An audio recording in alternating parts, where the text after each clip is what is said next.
Good evening.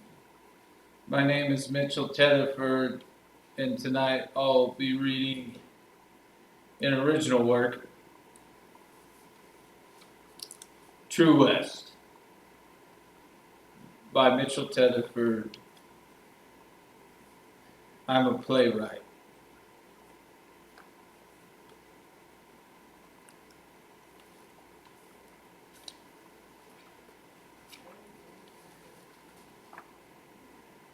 True West, by Mitchell Teatherford. Characters: Austin, early 30s, light blue sports shirt, light tan cardigan sweater, clean blue jeans, white tennis shoes. Lee, his older brother, early 40s, filthy white t-shirt, tattered brown overcoat covered with dust, dark blue baggy suit pants from the Salvation Army, pink suede belt, pointed black 40s dress shoes scuffed up, holes in soles, no socks, no hat, long pronounced sideburns, Gene Vincent hairdo, 2 days growth of beard, bad teeth. Saul Kilmer, late 40s, Hollywood producer, pink and white flowered print sports shirt, white sports coat with matching polyester stacks, black and white loafers. Mom, early 60s, mother of the brothers, small woman, conservative white skirt and matching jacket, red shoulder bag, 2 pieces of matching red luggage.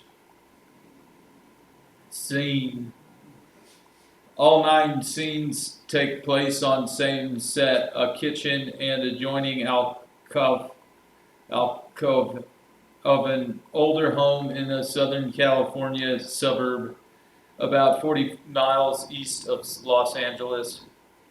The kitchen takes up most of the playing area to stage left. The kitchen consists of a sink upstage center surrounded by counter space, a wall telephone, cupboards, and a small window just above, bordered by neat yellow curtains. Stage left of sink is a stove. Stage right is a refrigerator.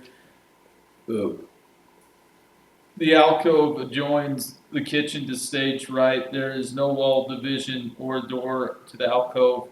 It is open and easily accessible from the kitchen, defined only by objects in it. A small round glass breakfast table mounted on white iron legs, 2 matching white iron chairs set across from each other. The 2 exterior walls of the alcove, which prescribe a corner in the upstage right, are composed of many small windows beginning from a solid wall about 3 feet high and extending to the ceiling. The windows look out to bushes and citrus trees.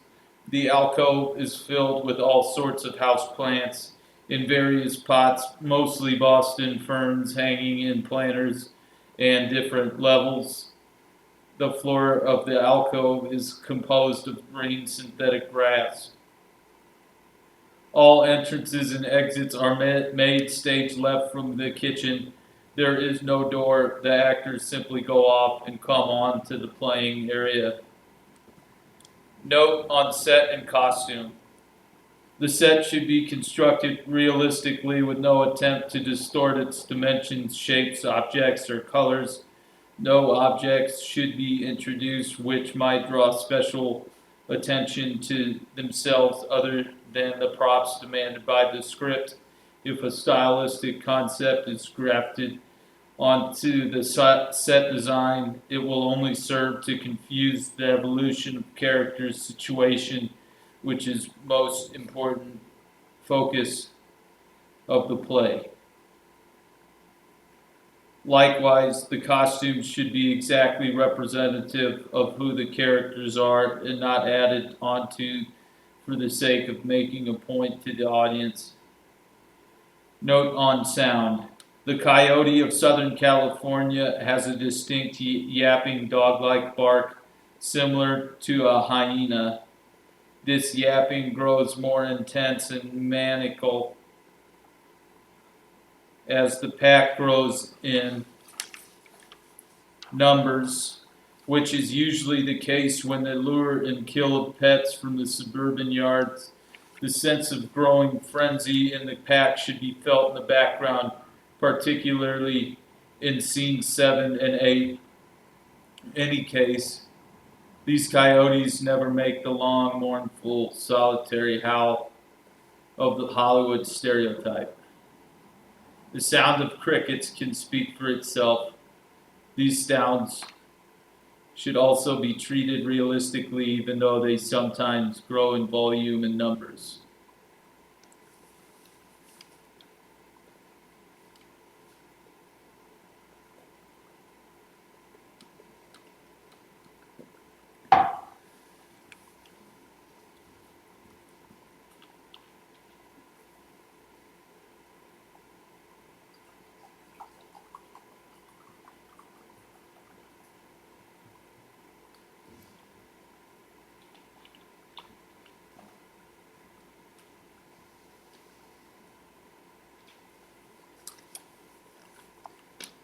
Act 1, Scene 1. Night. Sound of crickets in dark. Candlelight appears in alcove, illuminating Austin, seated at glass table, hunched over a writing notebook, pen in hand, cigarette burning in ashtray, cup of coffee, typewriter on table, stacks of paper, candle burning on table. Soft moonlight fills kitchen, illuminating Lee, beer in hand, six-pack on counter behind him. He's leaning against the sink, mildly drunk, takes a slug of beer. So Mom took off for Alaska, huh? Yeah. Sort of left you in charge? Well, she knew I was coming down here, so she offered me the place. You keeping the plants watered? Yeah. Keeping the sink clean? She don't like even a single tea leaf in the sink, you know. Yeah, I know. Pause. She gonna be up there a long time? I don't know. Kinda nice for you, huh? Whole place to yourself? Yeah, it's great.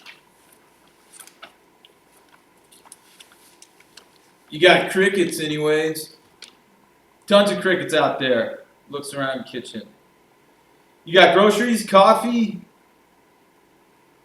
Looking up from what writing. What? You got coffee? Yeah. That's good. Short pause. Real coffee from the bean? Yeah. You want some? Nah, I brought some motions to the beer. Help yourself to whatever's motions to the refrigerator.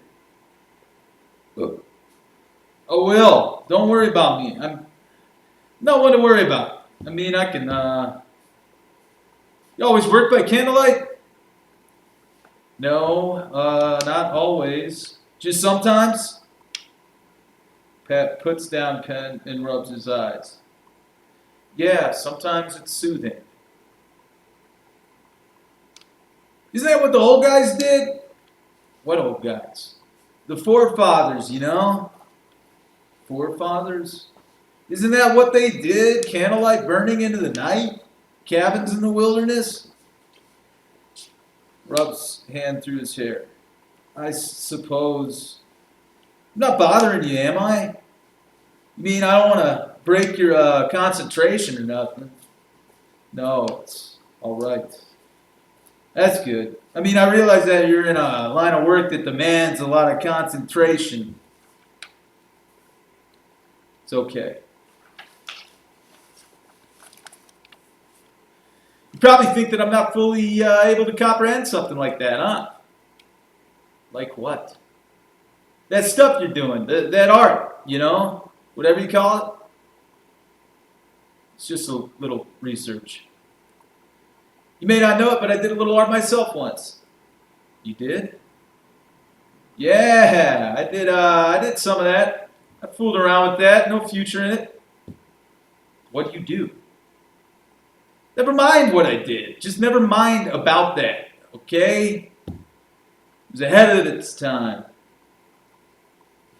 So you went out to see the old man, huh?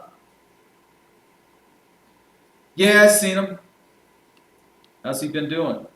Same. Doing just about the same. I was down there too, you know. What do you want? An award? You want some kind of medal? You were down there? He told me all about you. What did he say? He told me, don't worry. Pause. Well, you don't have to say nothing. I wasn't. Yeah, you were going to make something up, something brilliant.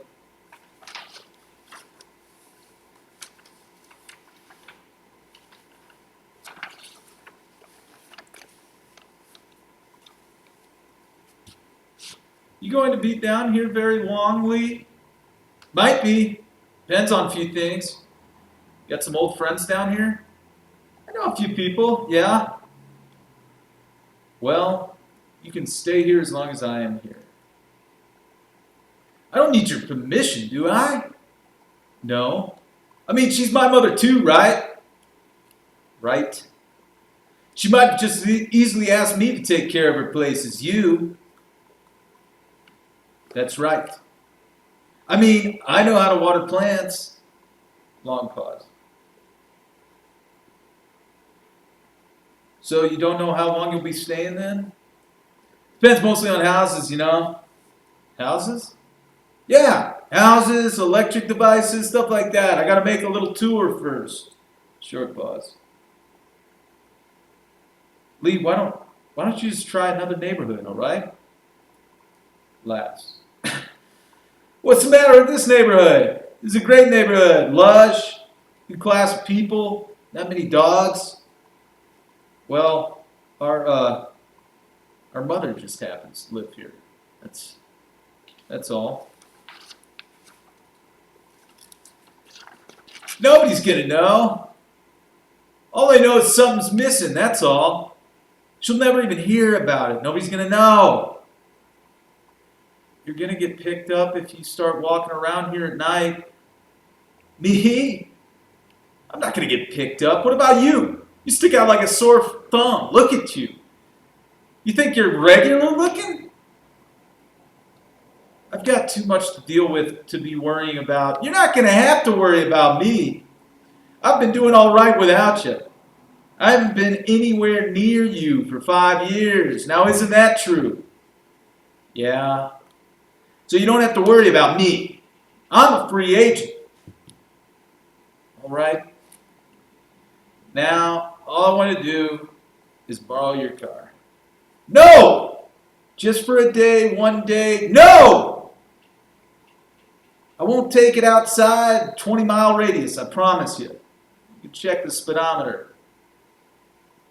You're not borrowing my car. That's all there is to it. Pause. Then I'll just take the damn thing. Lee, look, I don't want any trouble, all right? That's a dumb line. That is a dumb fucking line. You get paid for dreaming up a line like that? Look, I can give you some money if you need money. Lee suddenly lunges at Austin, grabs him violently by the shirt, and shakes him with tremendous power.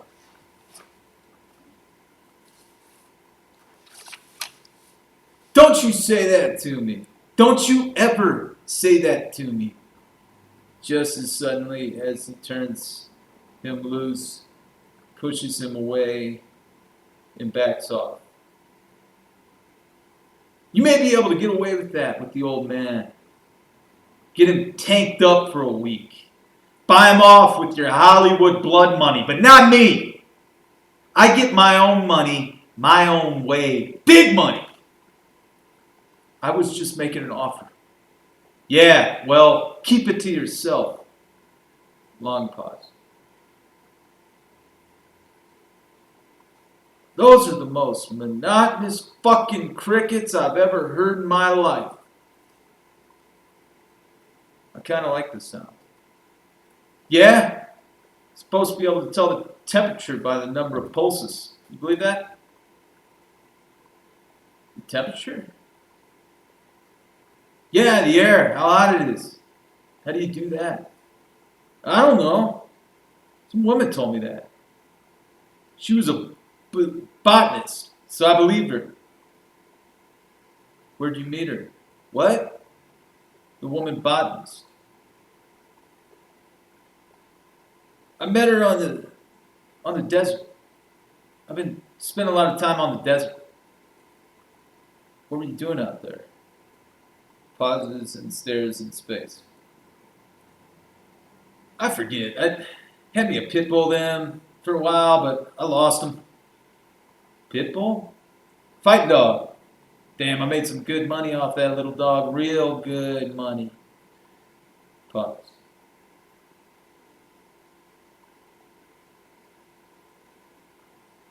You could come up north with me, you know.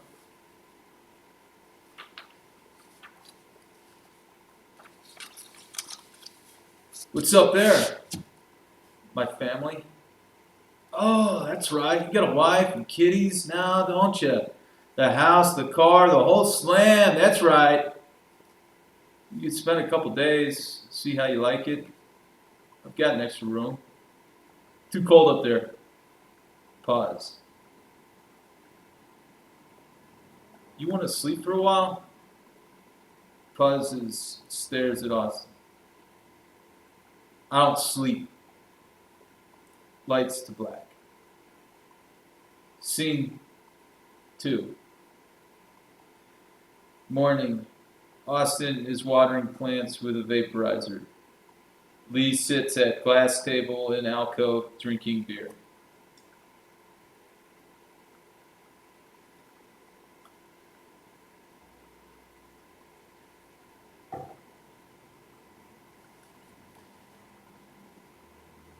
I never realized the old lady was so security-minded.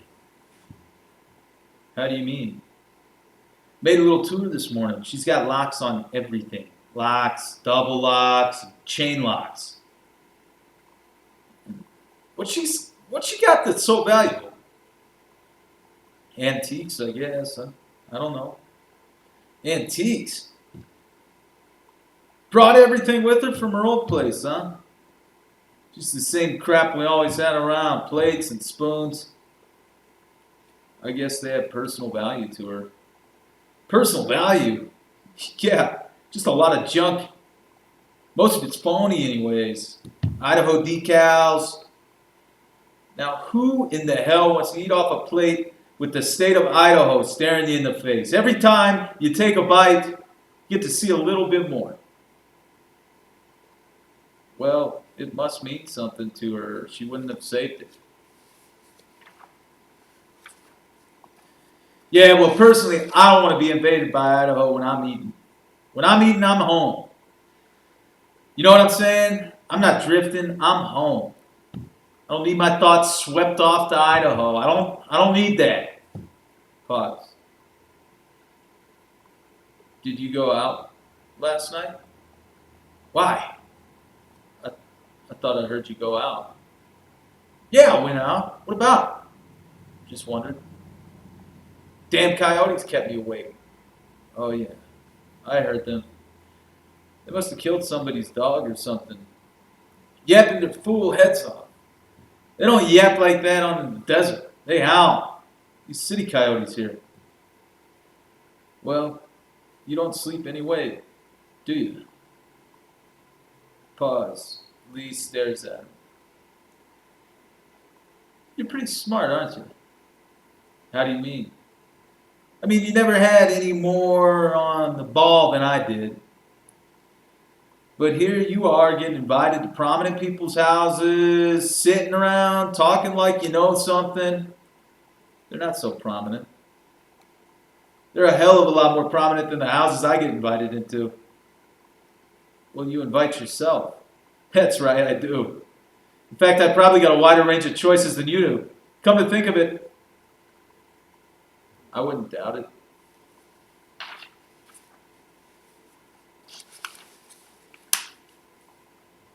In fact, I've been inside some pretty classy places in my time, and I never even went to an Ivy League school either. You want some breakfast or something? Breakfast?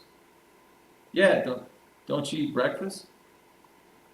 Look, don't worry about me, pal. I can take care of myself. Just go ahead as so I wasn't even here, all right? Austin goes into the kitchen, makes coffee. Where'd you walk up to last night? Pause. I went up in the foothills there, up in the San Gabriels. Heat was driving me crazy. Well, wasn't it hot out on the desert? Different kind of heat. Out there it's clean, cools off at night. It's a nice little breeze. Where were you? The Mojave? Yeah, the Mojave, that's right. I've been out there a few years. I haven't been out there in years. Out past Needles there. Oh yeah. Up here it's different. This country's real different. Well, it's been built up. Built up. Wiped out, it's more like it. I don't even hardly recognize it. Yeah. Foothills are the same though, aren't they? Pretty much. It's funny going up there, you know, the smells and everything. Used to catch snakes up there, remember? You caught snakes.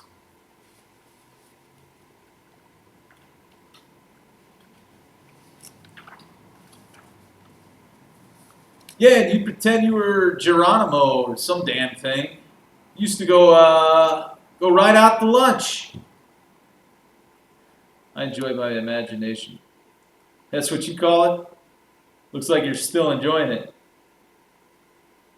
So you just wandered up around there, huh? Yeah, with a purpose. See any houses? Pause. Couple of real nice ones. One of them didn't even have a dog.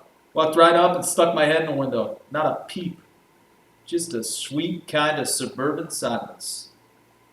What kind of place was it? Like a paradise. Kind of place that sort of kills you inside. Warm yellow lights, Mexican tile all around, copper pots hanging over the stove. You know, they got in the magazines. Blonde people moving in and out of the rooms, talking to each other. Pause. Kind of place you wish you sort of grew up in, you know? That's the kind of place you wish you'd grown up in? Yeah, why not?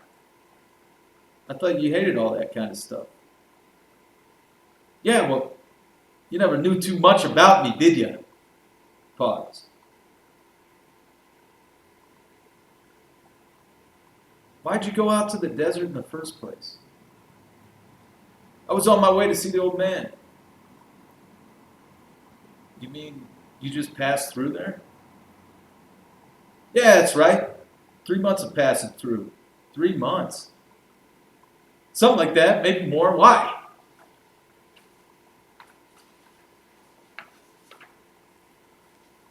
You lived on the Mojave for 3 months? Yeah, what's the matter with that? By yourself? Mostly. Had a couple of visitors, had that dog for a while. Didn't you miss people? People? Yeah, I mean, I go crazy if I have to spend 3 nights in a motel by myself. You're not in the motel now. No, I know, but sometimes I have to stay in motels. Well, they got people in motels, don't they? Strangers? You're friendly, aren't you? Aren't you the friendly type? Pause. I'm going to have somebody coming by here later, Lee. Ah, lady friend? No, a producer.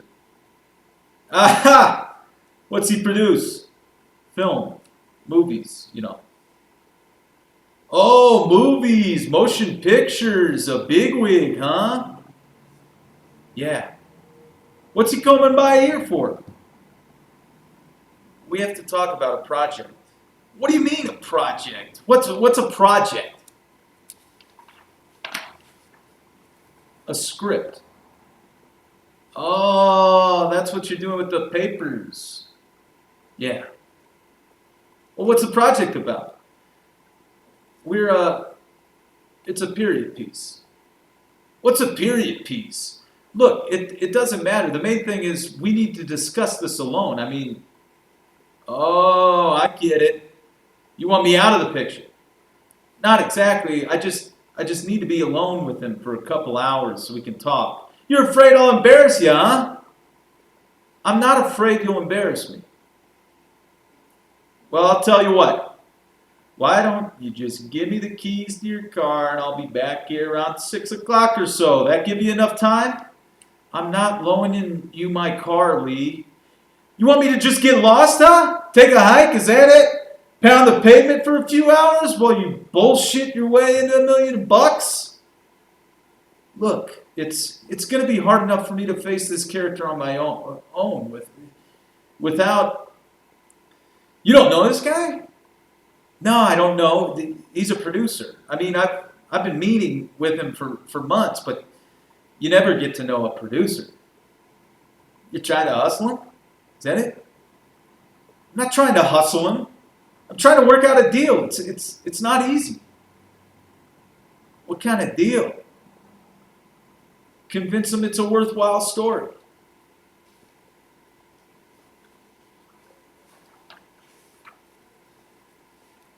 He's not convinced. How come he's coming over here if he's not convinced? I'll convince him for you.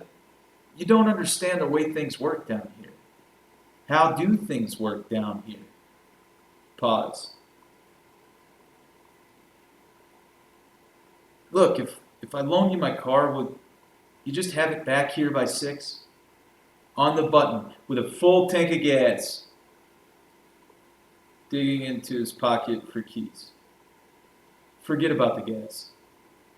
Hey, these days gas is gold, old buddy. Austin hands the keys to Lee. You remember that car I used to loan you? Yeah. 40 Ford, flathead. Yeah.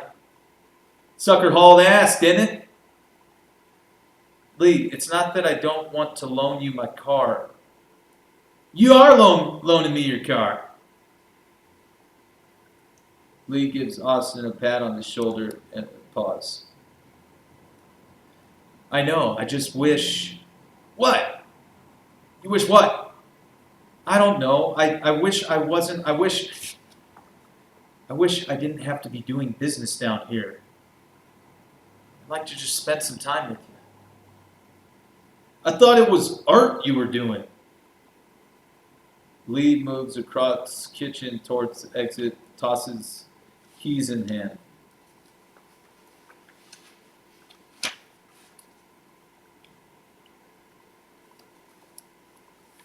Try to get back here by 6, okay?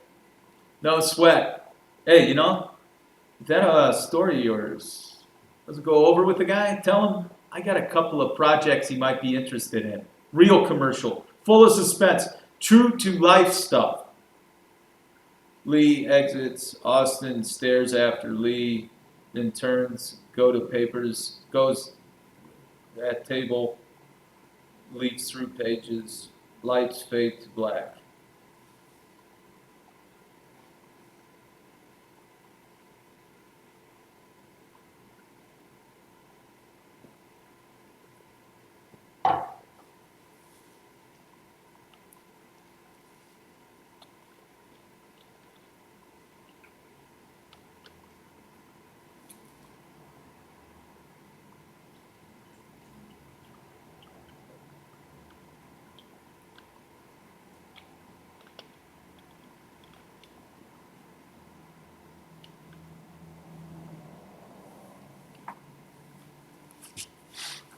Scene 3. Afternoon, alcove. Saul Kimmer and Austin seated across from each other at table. Saul.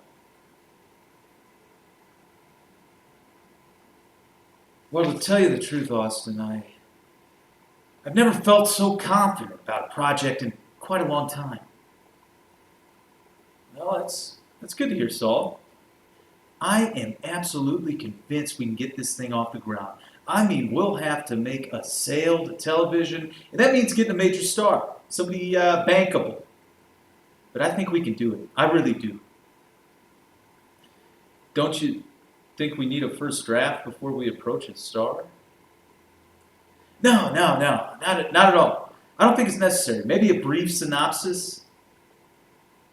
I don't want you to touch the typewriter until we have some seed money. That's fine with me. I mean, it's a great story. Just the story alone. You've really managed to capture something this time. I'm glad you like it, Saul. Lee enters abruptly into the kitchen carrying a stolen television set. Short pause.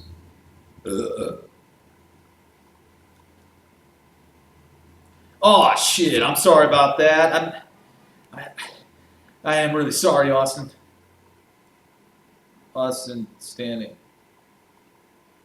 That's all right. Lee moving toward them. I mean, I thought it was way past 6 already. You said you'd have it back here by to have it back here by 6. We're just finishing up. To Saul. This is my brother Lee. Saul standing.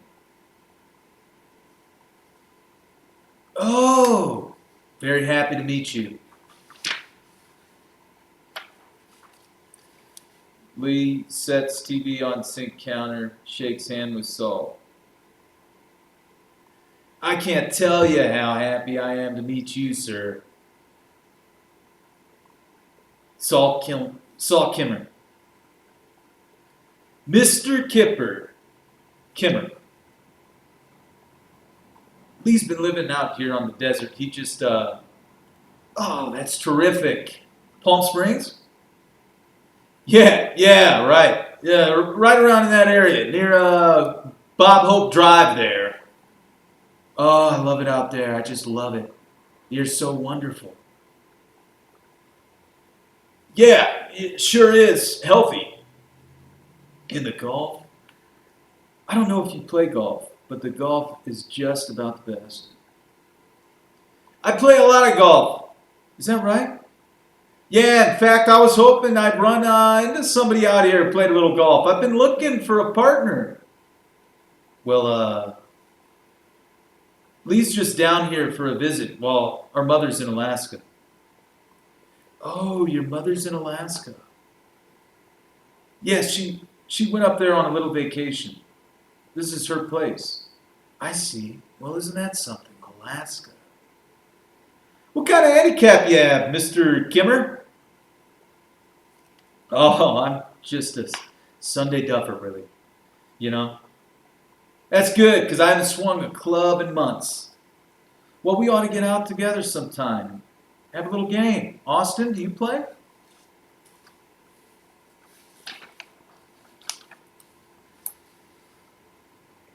Saul mimes a Johnny Carson golf swing for Austin. No, I don't. I've watched it on TV. Lee to Saul. How about tomorrow morning? Bright and early? We could get out there and play some 18 holes before breakfast. Well, I have several appointments.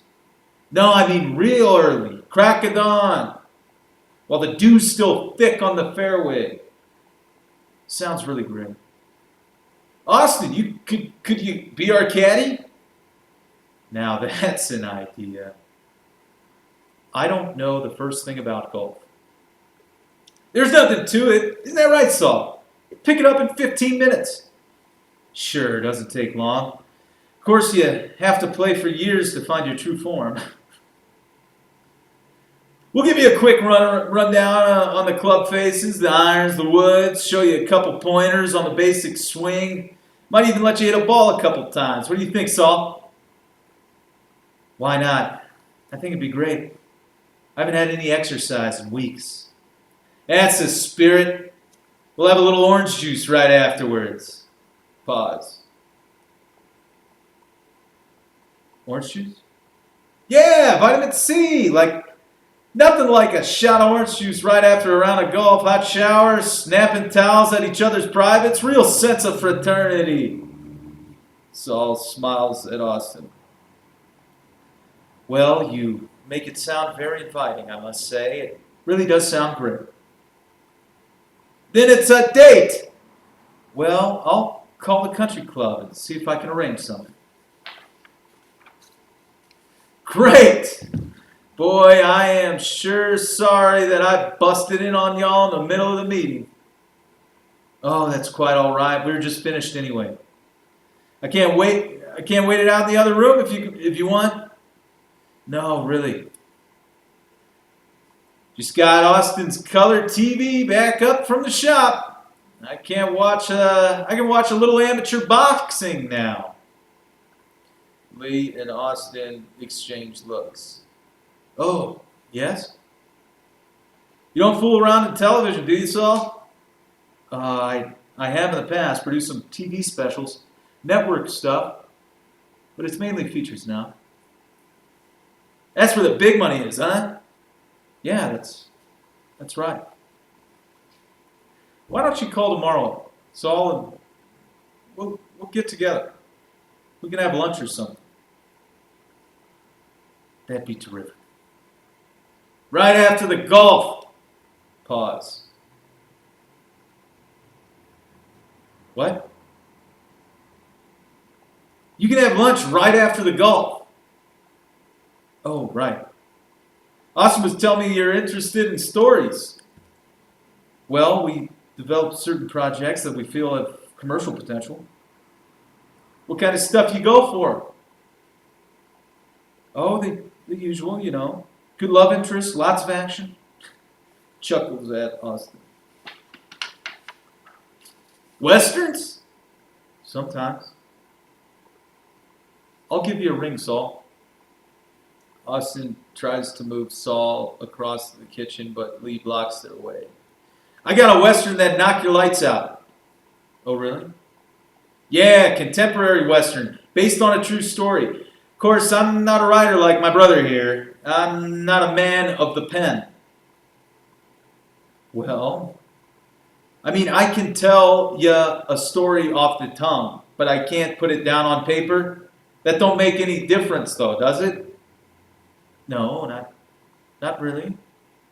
I mean, plenty of guys have stories, don't they? True life stories? Must have been a lot of movies made from real life. Yes, I suppose so. I haven't seen a good Western since Lonely Are the Brave. You remember that movie? No, I'm afraid Kirk Douglas! Hell of a movie. You remember that movie, Austin? Yes.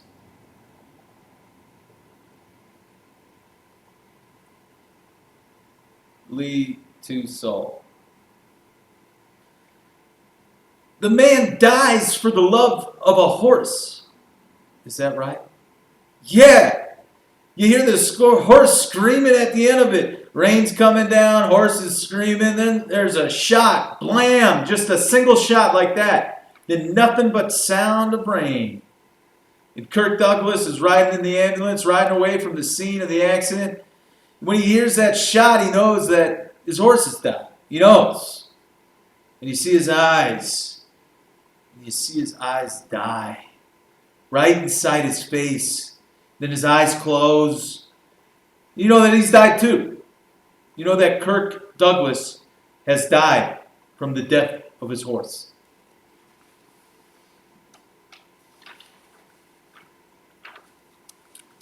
Saul eyes Austin nervously.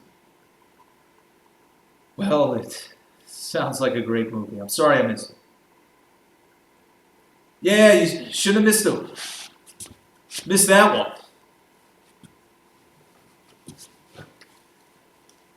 I'll have to try to catch it sometime or arrange a screening or something. Well, Austin, I'll have to hit the freeway before rush hour. Austin ushers him toward exit. It's good seeing you, Saul. Austin and Saul shake hands. So you think there's room for a real Western these days? A true life Western? Well, I don't see why not. Why don't you tell the story to Austin? Have him write a little outline. You take a look at it then? Yes, sure. I'll give it a read through.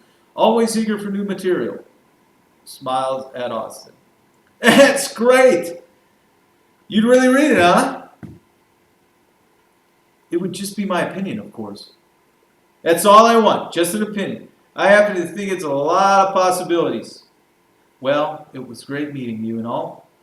Saul and Lee shake. I'll call you tomorrow about the golf. Oh, yes, right. Austin's got your number, right? Yes. So long, Saul. Gives Saul a pat on the back. Saul exits. Austin turns to Lee, looks at TV, then back to Lee. Give me the keys. Austin extends his hand towards Lee, doesn't move, just stares at Austin, smiles, lights to black.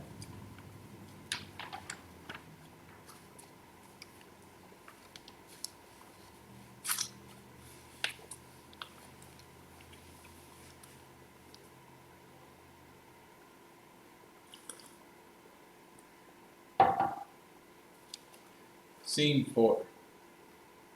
Night. Coyotes in distance. Fade. Sound of typewriter and dark crickets. Candlelight in alcove. Dim light in kitchen. Lights reveal Austin at glass table typing. Lee sits across from him, foot on table, drinking beer and whiskey. The TV is on the sink counter. Austin types for a while, then stops. All right, now read it back to me. I'm not reading it back to you, Lee. You can read it when we're finished. I can't spend all night on this. You got better things to do? Let's just go ahead. Now what happens when he leaves Texas? Is he ready to leave Texas yet? I didn't know we were that far along. He's not ready to leave Texas. He's right at the border. No, see, this is one of the crucial parts. Right here. Taps paper with beer can. We can't rush through this. He's not right at the border. It's a good 50 miles from the border. A lot can happen in 50 miles. It's only an outline. We're not writing an entire script now. Well, you can't leave things out even if it is an outline. It's one of the most important parts. You can't go leaving it out. Okay, let's just get it done. All right, now he's in the truck and he's got his horse trailer and his horse. We've already established that. And he sees this other guy coming up from behind him in another truck, and that truck is pulling a gooseneck. What's a gooseneck? Cattle trailer.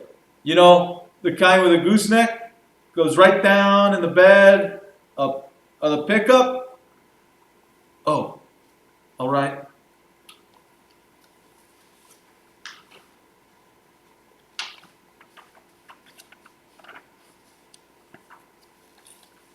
It's important. Okay, I got it. All these details are important. Austin types as they talk. I've got it. And this other guy's got his horse all saddled up in the back of a gooseneck. Right. So both these guys have got their horses right along with them, see? I understand. Then this first guy suddenly realizes two things. The guy in front realizes two things almost at the same time.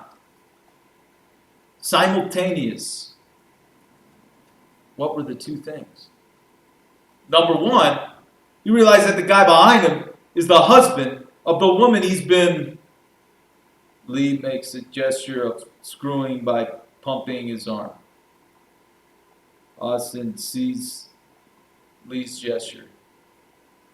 Oh, yeah. And number two, he realizes he's in the middle of tornado country. What's tornado country? Panhandle. Panhandle? Sweetwater. Around in that area. Nothing. Nowhere. And a number 3, I thought there was only 2. There's 3. There's a third unforeseen realization.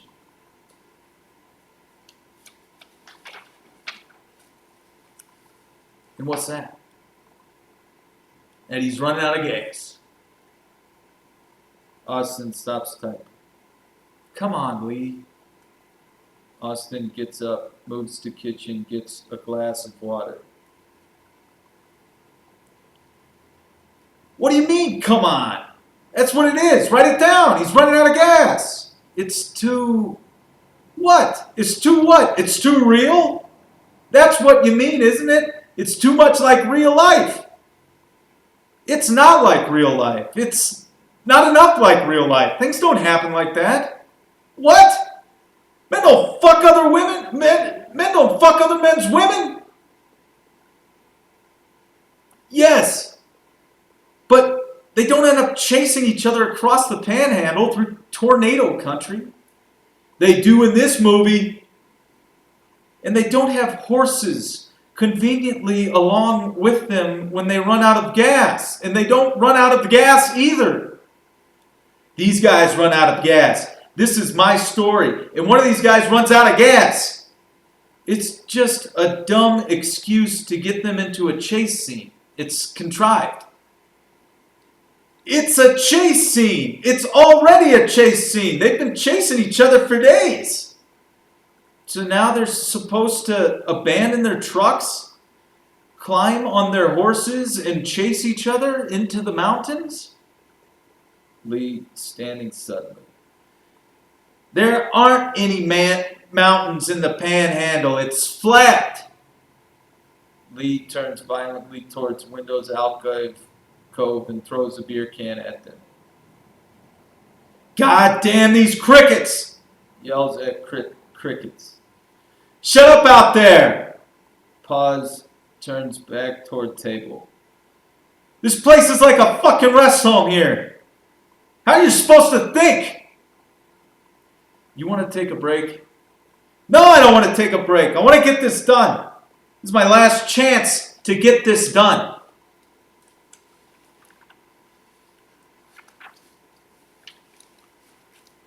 Austin moves back into alcove. All right, take it easy. I'm going to be leaving this area. I don't have time to mess around here. Where are you going? Never mind where I'm going. It's got nothing to do with you. I just got to get this done. I'm not like you, hanging around being a parasite off other fools. I got to do this thing and get out. Pause. A parasite? Me? Yeah, you! After you break into people's houses and take their televisions? They don't need their televisions. I'm doing them a service. Give me back my keys, Lee. Not until you write this thing. You're going to write this outline thing for me, or that car's going to wind up in Arizona with a different paint job. You think you can force me to write this? I was doing you a favor. Get off your high horse, will you? Favor? Big favor? Handing down favors from the mountaintop? Let's just write it, okay? Let's sit down and not get upset and see if we can just get through this. Austin sits at typewriter. Long pause. You're not even going to show it to him, are you? What? This outline. You got no intention of showing this to him. You're just going to do it because you're afraid of him. You can show it to him yourself.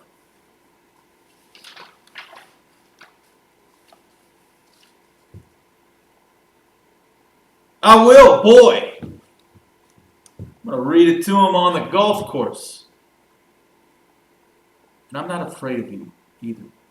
Then how come you're doing it? So I can get my keys back. Pause as Lee takes keys out of his pocket slowly and throws them on the table. Long pause. Austin stares at keys. There, now you got your keys back. Austin looks up at Lee but doesn't take keys. Go ahead, there's your keys. Austin slowly takes keys off table and puts them back in his own pocket. Now what are you going to do? Kick me out? I'm not going to kick you out, Lee. You couldn't kick me out, boy. I know. So you can't even consider that one. You could call the police. That'd be the obvious thing. You're my brother. That don't mean a thing. You go down to the LA Police Department there and ask them what kind of people kill each other the most. What do you think they say?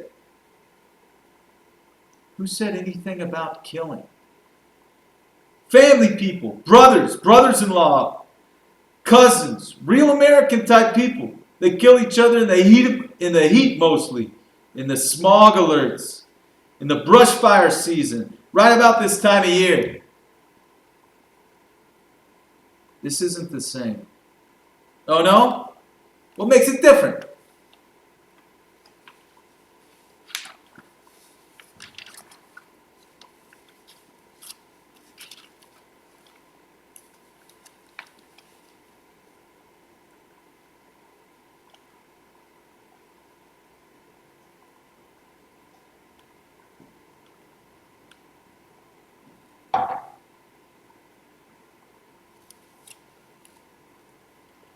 We're not insane. We're not driven to acts of violence like that. Not over a dumb movie script. Now sit down. Long pause. Lee considers which way to go with it. Maybe not. He sits back down at a table across from Austin. Maybe you're right. Maybe we're too intelligent, huh? Pause. Got our heads on our shoulders. One of us has even got an Ivy League diploma. Now that means something, don't it? Doesn't that mean something? Look, I'll write this thing for you, Lee. I don't mind writing it. I just don't want to get all worked up about it. It's not worth it. Now, come on. Just get through it, okay? Nah. I think there's easier money. Lots of places I could pick up thousands, maybe millions. I don't need this shit. I could go up to Sacramento Valley and steal me a diesel. $10,000 a week, dismantling one of those suckers. $10,000 a week! Lee opens up another beer, puts his foot back up on the table. No, really, look. I'll write it out for you. I think it's a great idea. Nah, you got your own work to do. I don't want to interfere with your life. I mean, it'd be really fantastic if you could sell this. Turn it into a movie. I mean it. Pause.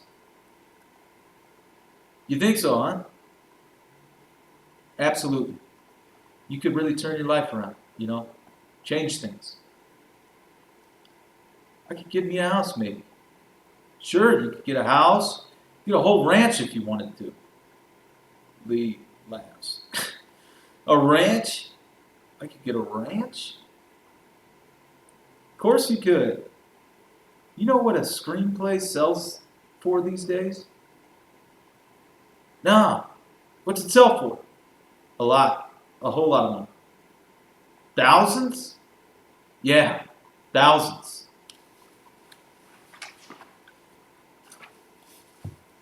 Millions? Well, we could get the old man out of Hockman. Maybe. Maybe? What do you mean, maybe? I mean, it might take more than money. You were just telling me it changed my whole life around. Why wouldn't it change his? He's different. Oh, he's of different ilk, huh? He's not going to change. Let's leave the old man out of it. That's right. He's not going to change, but I will. I'll just turn myself right inside out.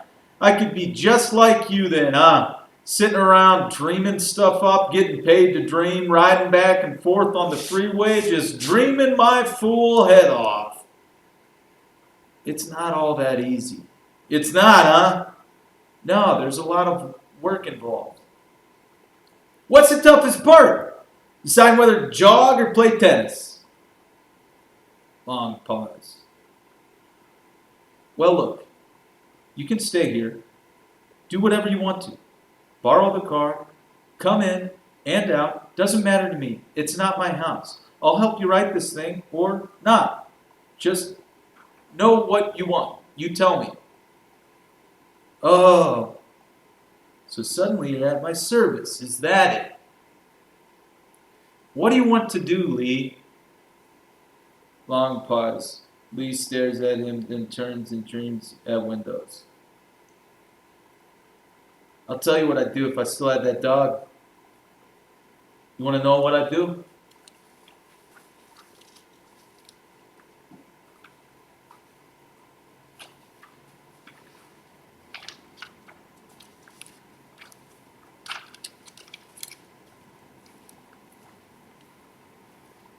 What?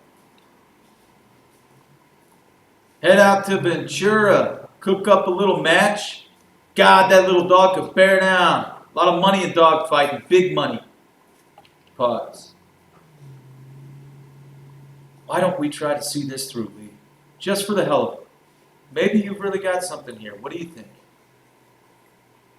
Pause. Lee considers. Maybe so. No harm in trying, I guess. You think it's such a hot idea? Besides, I always wondered what it'd be like to be like you.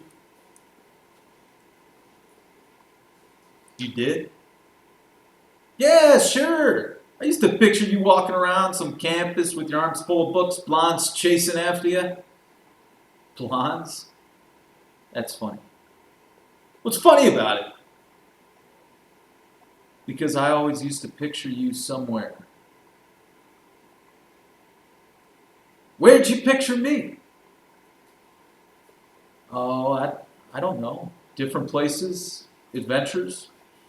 You were always on some adventure. Yeah. And I used to say to myself, Lee's got the right idea. He's out there in the world, and here I am. What am I doing? Well, you're setting yourself up for something. I guess. We better get started on this thing then. Okay. Austin sits up at the typewriter, puts new paper in.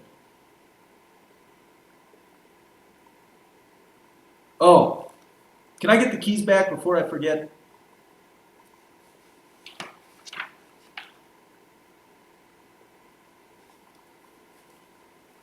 Austin hesitates. You said I could borrow the car if I wanted, right? Isn't that what you said? Yeah, right.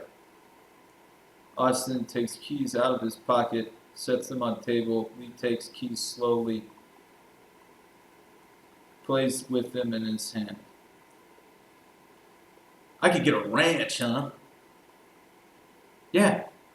We have to write it first, though. Okay. Let's write it.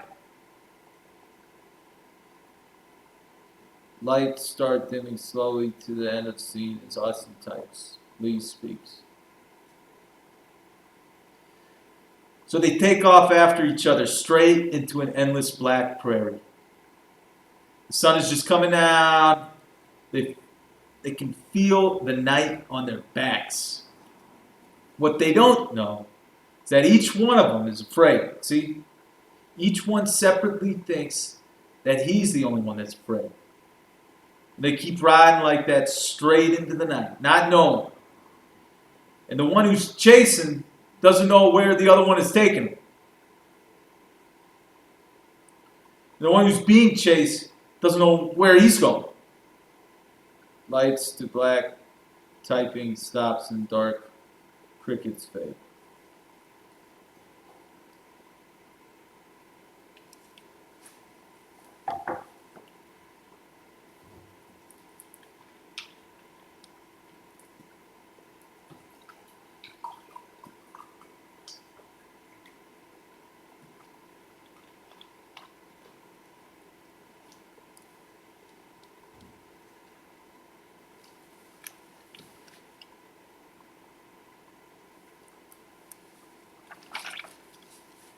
Scene 5. Morning. Lee at table in alcove with a set of golf clubs and fancy leather bag. Austin at sink washing a few dishes.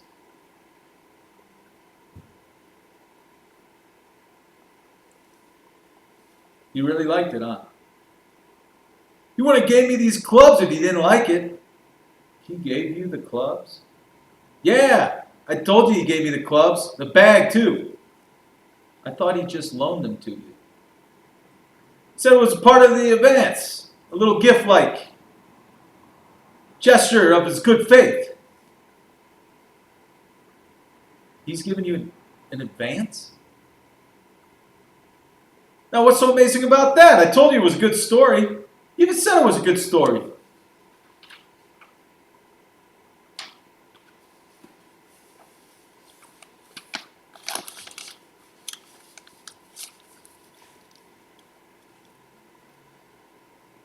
Well, that is really incredible, Lee. You know how many guys spend their whole lives down here trying to break into this business? Just trying to get in the door? Lee pulling clubs out of bag, testing them. I got no idea. How many? Pause. How much of an advance is he giving you? Plenty. We were talking big money out there. Ninth hole is where I sealed the deal. He made a firm commitment? Absolutely.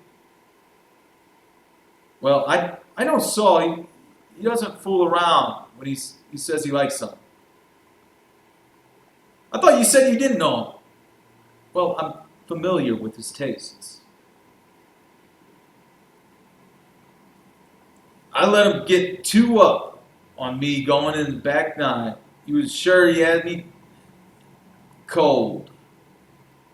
You should have seen his face when I pulled out the old pitching wedge and plopped it pin high 2 feet from the cup. He about shit his pants. Where'd a guy like you ever learn how to play golf? It's like that, he says. Lee laughs. Austin stares at him. Of course, there's no contract yet. Nothing's final until it's on paper. It's final, all right. There's no way he's going to back out of it now. We gambled for it.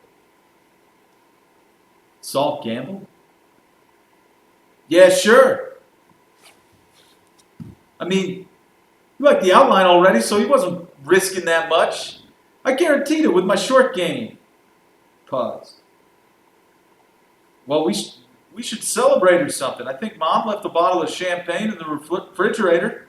We should have a little toast. Austin gets glasses from cupboard, goes to the refrigerator, pulls out a bottle of champagne. You shouldn't ought to take her champagne, Austin. She's going to miss that.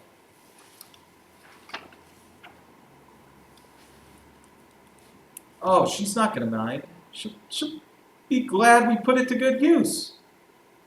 I'll get her another bottle. Besides, it's perfect for the occasion. Pause. You're going to get a nice fee for writing the script, of course. Straight fee. Austin stops, stares at Lee, puts glasses on table, pause. I'm writing the script? That's what he said. Said we couldn't hire a better screenwriter in the whole town. But I'm already working on a script. I've got my own project. I don't have time to write 2 scripts. No, he said he was going to drop that other one. Pause. What? You mean mine? He's going to drop mine in 2 years instead? Lee smiles. Now look, Austin. It's just beginner's luck, you know? I mean, I sank a 50-foot putt for this deal. No hard feelings. Austin goes to the phone on wall, grabs it, starts dialing. He's not going to be in, Austin. Told me he wouldn't be in until late this afternoon. Austin stays on phone, dialing, listens. I can't believe this. I just can't believe it. Are you sure he said that? Why would he drop mine? That's what he told me. He can't do that without telling me first. Without talking to me at least. He wouldn't just make a decision like that without talking to me. Well, I was kind of surprised myself, but he was real enthusiastic about my story. Austin hangs up phone, violently paces. What'd he say? Tell me everything he said. I've been telling you. He said he liked the story a whole lot. I was the first authentic Western to come along in a decade.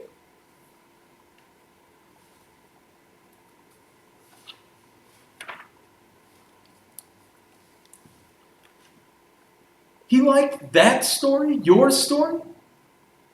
Yeah, what's so surprising about that? It's stupid. It's the dumbest story I've ever heard in my life. Hey, hold on. That's my story you're talking about. It's a bullshit story. It's idiotic. Two lame brains chasing each other across Texas? Are you kidding me? Who do you think's going to go see a film like that? It's not a film. It's a movie. There's a big difference. That's something Saul told me. Oh, he did, huh? Yeah, he said that. In this business, we make movies. American movies. Leave the films to the French. So you got real intimate with old Saul, huh? He start pouring forth his vast knowledge of cinema?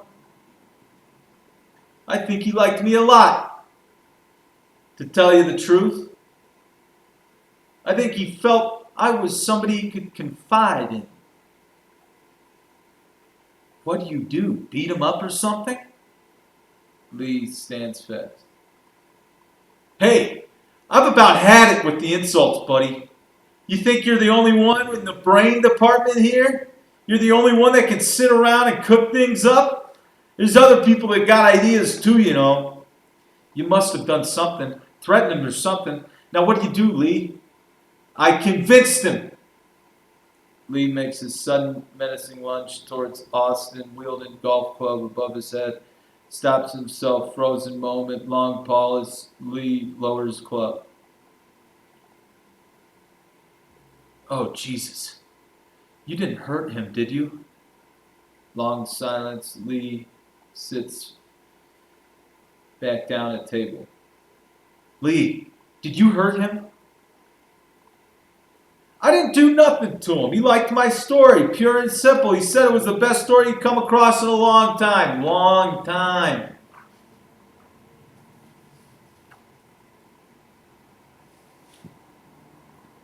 That's what he told me about my story. It's the same thing he said to me. Well, he must have been lying. He must have been lying to one of us anyway. You can't come into this town and start pushing people around. They're going to put you away. I never pushed anybody around. I beat them fair and square. They can't touch me anyway. They can't put a finger on me. I'm gone. I can come in through the window and go out through the door. They never knew what hit them. You're stuck. You're the one that's stuck, not me. So don't be warning me about what to do in this town. Pause. Austin crosses the table, sits at typewriter, rests. Lee, come on.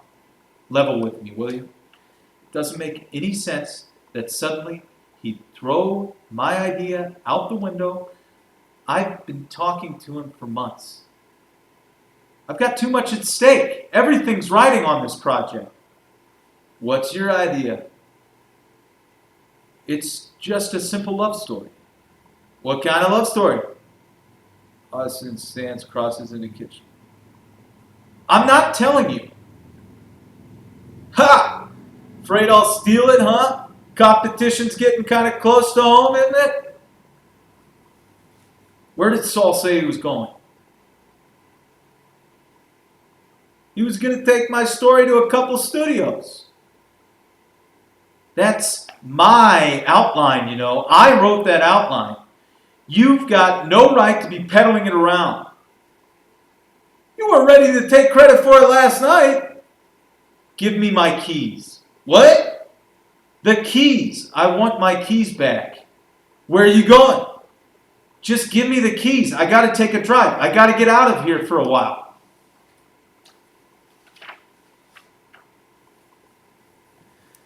Where are you going to go, Austin? I might just drive out of the desert for a while. I got to think. You can think here just as good. This is a perfect setup for thinking. We've got some writing to do here, boy. Now let's just have a little toast. Relax. We're partners now. Lee pops the cork of the champagne bottle, pours 2 drinks as lights fade to black.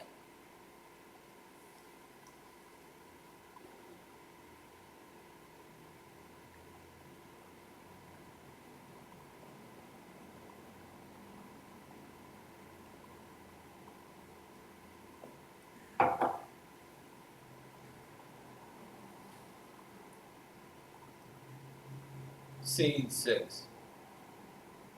Afternoon, Lee and Saul in kitchen, Austin in an alcove. Now you tell him. You tell him, Mr. Kipper. Kimmer. Kimmer. You tell him what you told me. He don't believe me. I don't want to hear it. It's really not a big issue, Austin. I was simply amazed by your brother's story. And amazed? You lost a bet. You gambled with my material. That's really beside the point, Austin. I'm ready to go all the way with your brother's story. I think it has a great deal of merit. I don't want to hear about it, okay? Go tell it to the executives. Tell it to somebody who's going to turn it into a package deal or something. A TV series. Don't tell it to me. But I want to continue with your project too, Austin. It's not as though we can't do both. We're big enough for that, aren't we? We? I can't do both. I don't know about we. Lee to Saul. See what I tell you? He's totally unsympathetic. Ugh. Austin, there's no point in going to another screenwriter for this. It just doesn't make any sense. You're brothers. You know each other. There's a familiarity with the material that just wouldn't be possible otherwise. There's no familiarity with the material. None. I don't know what a tornado country is. I don't know what a gooseneck is. I don't want to know. Pointing to Lee. He's a hustler. He's a bigger hustler than you are. If you can't see that, then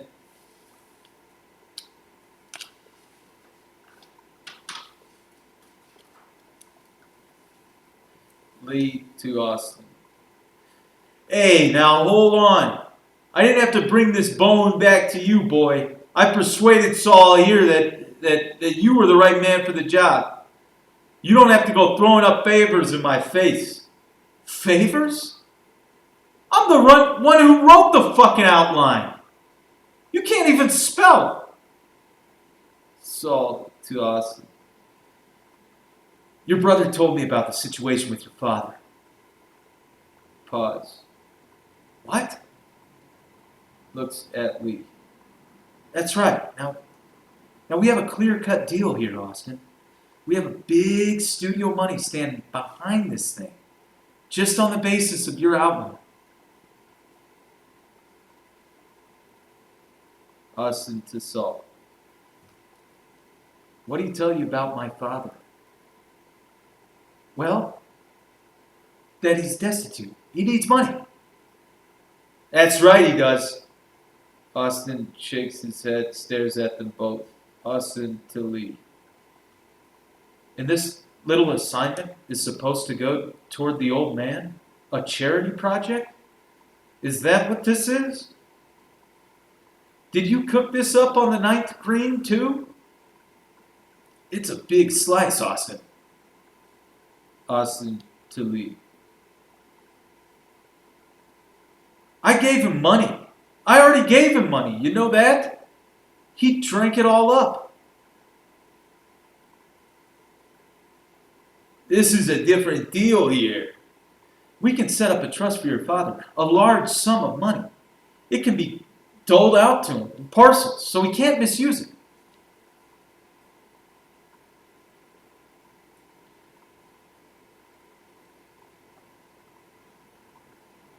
Yeah. Who's doing the dueling? Your brother volunteered. Austin laughs. That's right. I'll make sure he uses it for groceries.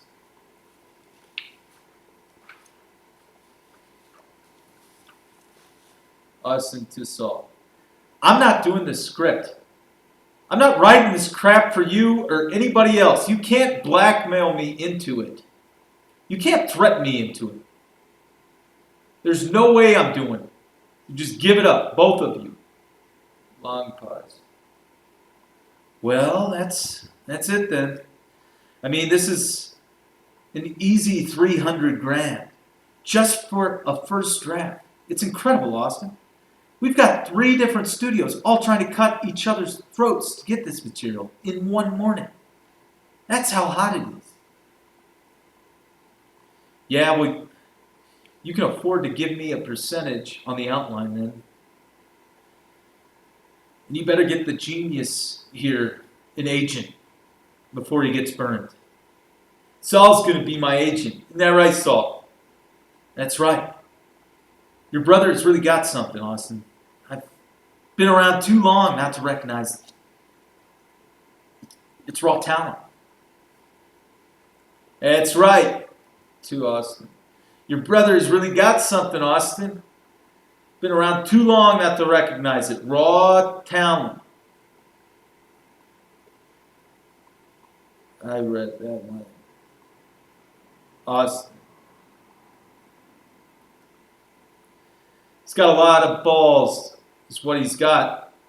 He's taking you right down the river. 300,000, Austin, just for a first draft. Now, you've never been offered that kind of money before. I'm not writing it. Pause. I see. Well, we'll just go get another writer then, right, Saul? Just hire somebody with some enthusiasm. Somebody who can recognize the value of a good story. I'm sorry about this, Austin. Yeah. I mean, I was hoping we could continue both things, but now I don't see how it's possible. So you're dropping my idea altogether? Is that it? Just trade horses in midstream? After all these months of meetings? I wish there was another way. I've got everything riding on this, Saul. You know that. It's my only shot. If this falls through...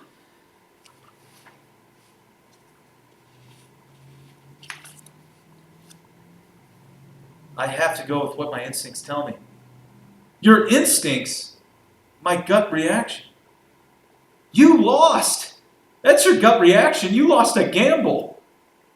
Now you're trying to tell me you like his story? How could you possibly fall for that story? It's a phony. It's as phony as a Hopalong Cassidy. What do you see in it? I'm curious. It has the ring of truth, Austin. Truth? It is true. Something about the real West. Why?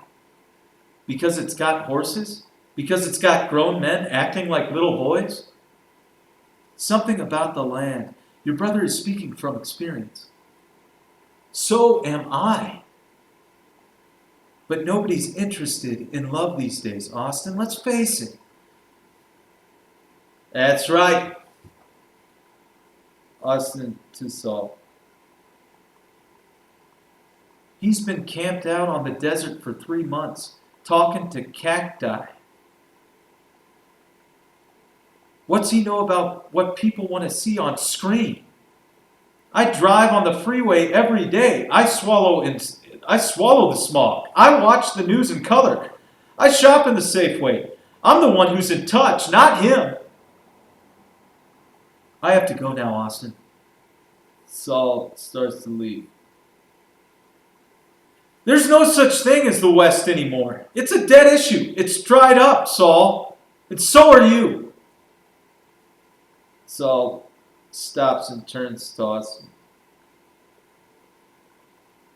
Maybe you're right. But I have to take the gamble, don't I? You're a fool to do this, Saul.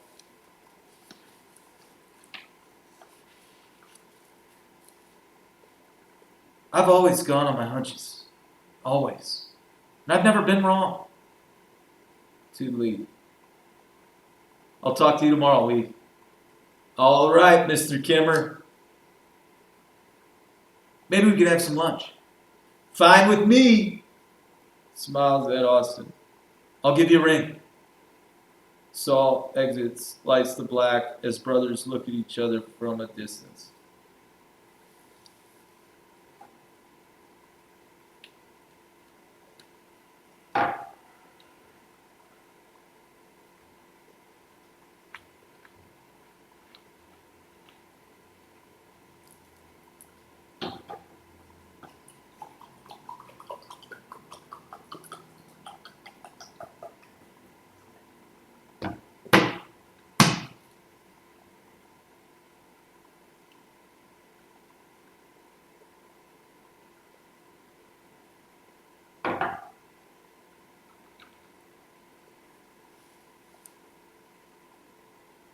I need to urinate. I'll be right back.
If you've just joined us, my name is Mitchell Teatherford, and I am a playwright.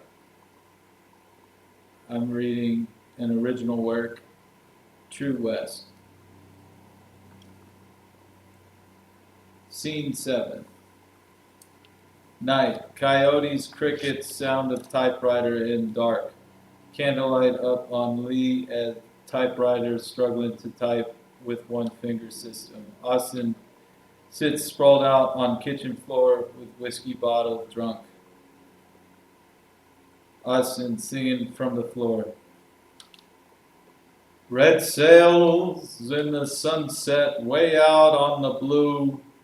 Please carry my loved one home safely to me. Red sails in the sunset. Lee slams fist on table. Hey, knock it off, will ya? I'm trying to concentrate here. Austin laughs. You're trying to concentrate? Yeah, that's right. Now you're trying to concentrate? Between you, the coyotes, and the crickets, a thought don't have much a chance. Between me, the coyotes, and the crickets? What a great title. I don't need a title. I need a thought. A thought? Here's a thought for you. I'm not asking for your thoughts. I got my own. I can do this thing on my own. You're going to write an entire script on your own?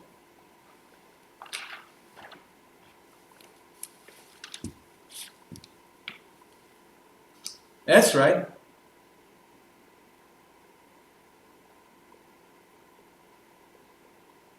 Here's a thought. Saul Kimmer. Shut up, will you? He thinks we're the same person. Don't get cute. He does. He lost his mind. Poor old Saul. Thinks we're one and the same. Why don't you ease up on that champagne? Austin, holding up a bottle. This isn't champagne anymore. We went through the champagne a long time ago. This is serious stuff. The days of champagne are long gone. Well, go drink it outside. I'm enjoying your company, Lee. For the first time since your arrival, I'm finally enjoying your company. And now you want me to go outside and drink alone? That's right. Lee reads through paper and typewriter, makes an erasure. You think you'll make progress if you're alone? You might drive yourself crazy. I could have done this thing in a night if I had a little silence. Well, you'd still have the crickets to contend with.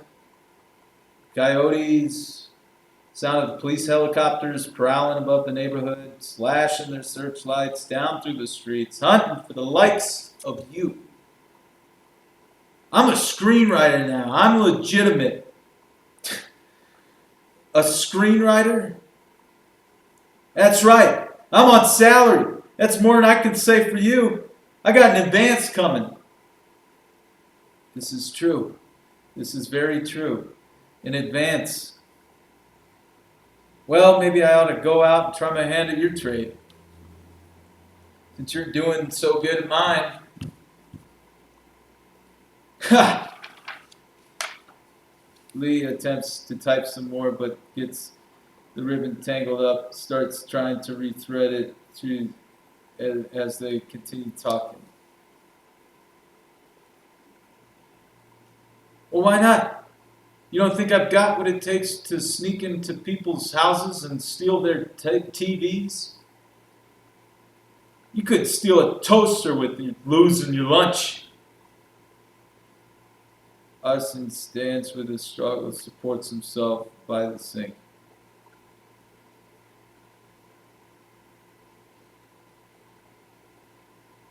You don't think I could sneak into somebody's house and steal a toaster? Go take a shower or something, will you? Lee gets more tangled up with the typewriter ribbon, pulling it out of the machine as though it was fishing line. You really don't think I could steal a crummy toaster? How much you want to bet? I can't steal a toaster? How much? Go ahead. You're a gambler, aren't you? Tell me how much you're willing to put on the line. Some part of your big advance. Oh, you haven't gotten that yet, have you? I forgot. All right. I'll bet you your car you can't steal a toaster without getting busted. You already got my car. Okay, your house then. What are you going to give me? I'm not talking about my house and my car. I'm talking about what are you going to give me? You don't have nothing to give me. I'll give you a shared screen credit. How about that? I'll have it put in the contract that this was written by the both of us. I don't want my name on that piece of shit. I want something of value. You got anything of value? You got any tidbits from the desert? Any rattlesnake bones? I'm not a greedy man. Any little personal treasure will suffice. I'm going to kick your ass out in a minute. Oh, so now you're going to kick me out. Now I'm the intruder. I'm the one invading your precious privacy. I'm doing some screenwriting here. Lee stands, picks up typewriter, slams it down hard on the table, pauses, silence, except for crickets. Well, you've got everything you need. You got plenty of coffee, groceries, you got a car, a contract. Pause. Might need a new typewriter ribbon, but other than that, you're pretty well fixed. I'll just leave you alone for a while. Austin tries to steady himself to leave. Lee makes a move toward him. Where are you going? Don't worry about me. I'm not the one to worry about.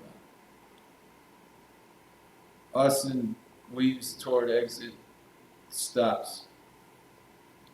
What are you going to do? Just go wander out into the night? I'm going to make a little tour. Why don't you just go to bed for Christ's sake? You're making me sick. I can take care of myself. Don't worry about me. Austin weeps badly. In another attempt to exit, he crashes to the floor. Lee goes to him, but remains standing. You want me to call your wife for you or something? My wife? Yeah, I mean, maybe she can help you out. Talk to you or something. Austin struggles to stand again. She's 500 miles away. North of you. Up in the North Country where things are calm. I don't need any help. I'm going to go outside and I'm going to steal a toaster. I'm going to steal some other stuff too. Might even commit bigger crimes. Bigger than you ever dreamed of. Crimes beyond the imagination. Austin manages to get himself vertical. Tries to head for exit again. Just hang on a minute, Austin. Why? What for? You don't need my help, right? You got a handle on the project. Besides, I'm looking forward to the smell of the night. The bushes, the orange blossoms, dust in the driveways. Rainbird sprinklers, lights in people's houses. You're right about the lights, Lee. Everybody else is living the life, indoors, safe. This is a paradise down here. You know what? We're living in a paradise. We've forgotten about that. You sound just like the old man now. Yeah, well, we all sound alike when we're sloshed. We just sort of echo each other.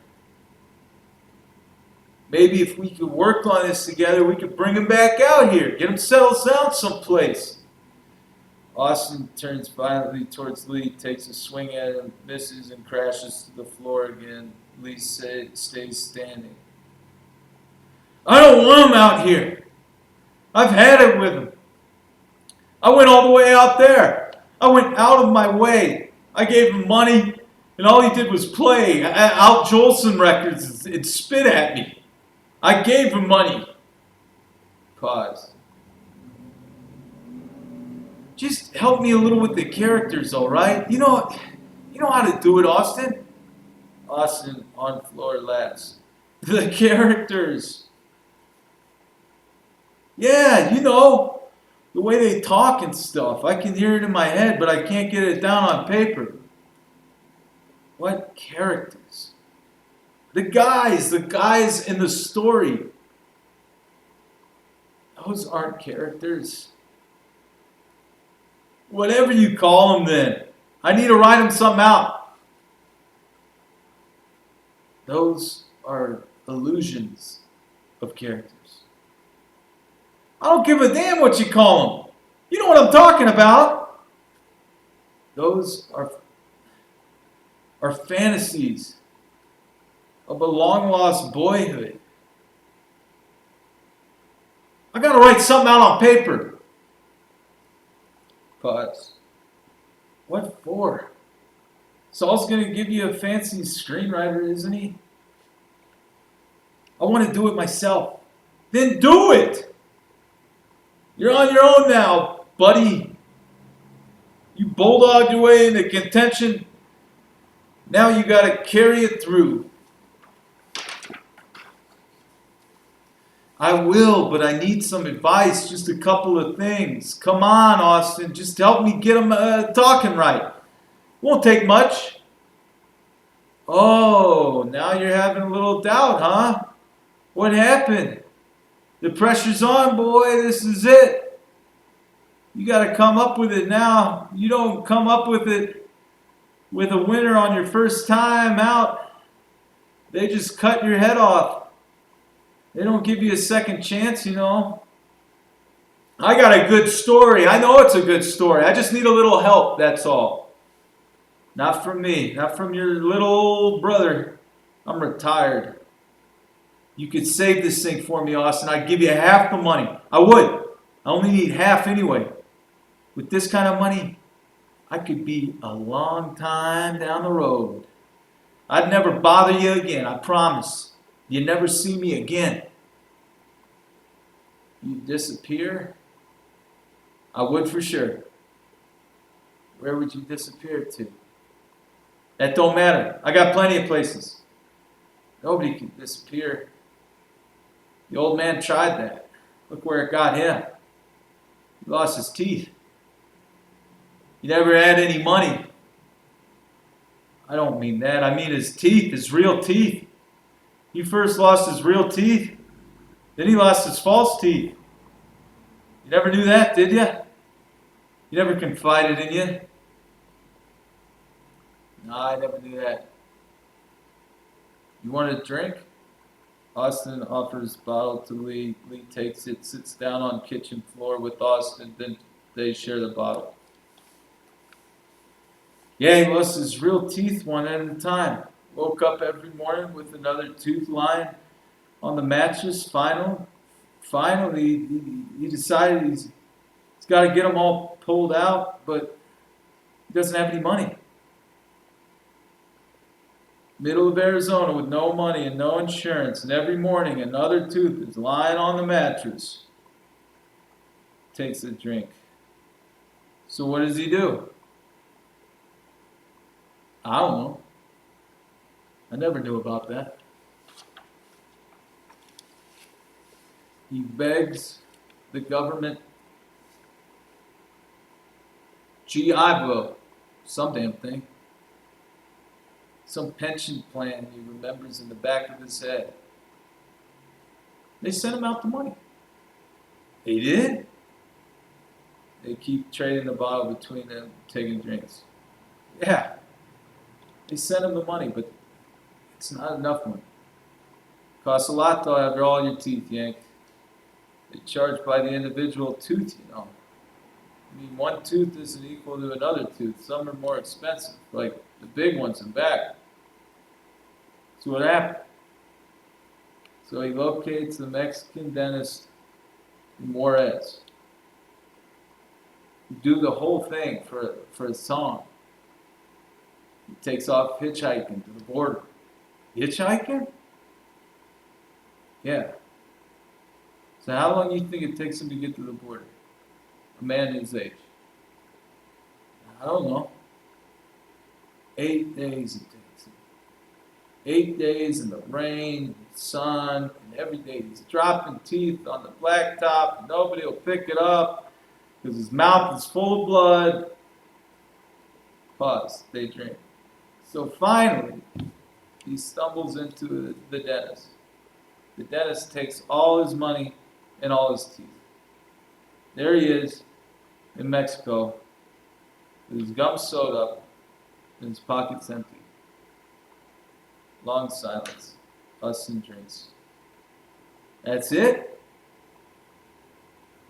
Then I go out to see him. See, I go out there and I take him out for a nice Chinese dinner, but he doesn't eat. All he wants to do is drink martinis out of plastic cups. He takes his teeth out and he lays them on the table because he can't stand the feel of them. We ask the waitress for one of those doggy bags to take the chop suey home in. So he drops his teeth in the doggy bag along with the chop suey. Then we go out to hit all the bars up and down the highway. Says he wants to introduce me to all of his buddies. And one of those bars up and down the highway, he left the doggy bag with his teeth laying in the chop suey. You never found it? We went back, but we never did find it. Now that's a true story. True to life. They drink as lights fade to black.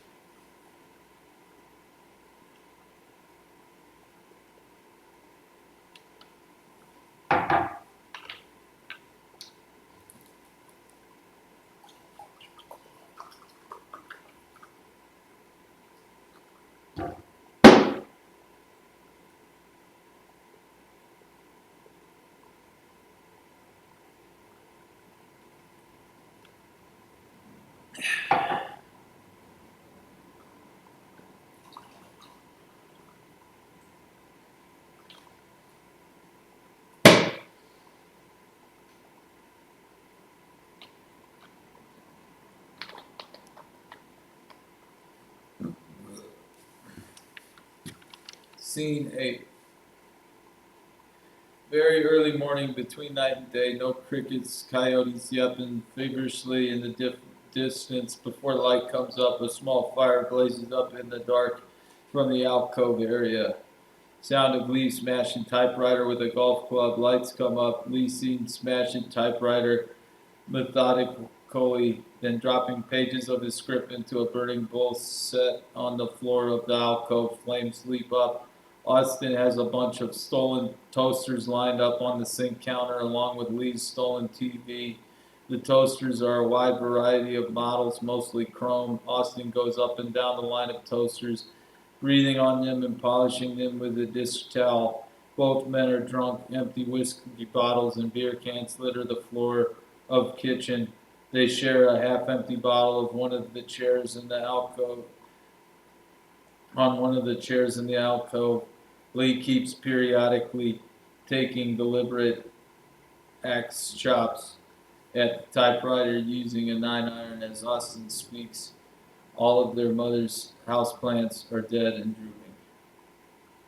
Austin polishing toasters. There's going to be a general lack of toast in the neighborhood this morning. Many unhappy, bewildered breakfast faces. I guess it's best not to even think about the victims, not to even entertain it. Is that the right psychology? What? Is that the correct criminal psychology? Not to think of the victims? What victims? Lee takes another swipe at the typewriter with a 9-iron, adds pages to the fire. The victims of crime, of breaking and entering. I mean, is it a prerequisite for a criminal not to have a conscience? Ask a criminal. Pause. Lee stares at Austin. What are you going to do with all those toasters? That's the dumbest thing I ever saw in my life. I've got hundreds of dollars worth of household appliances here. You may not realize that. Yeah, and how many hundreds of dollars did you walk right past? It was toasters you challenged me to do. Only toasters. I ignored every other temptation. I never challenged you. That's no challenge. Anybody could steal a toaster. Lee smashes the typewriter again. You don't have to take it out on my typewriter, you know. It's not the machine's fault that you can't write. It's a sin to do that to a good machine. A sin? When you consider all the writers who have never had a machine, who would have given an eyeball for a good typewriter? Any typewriter? Lee smashes the typewriter again. Austin polishing toasters.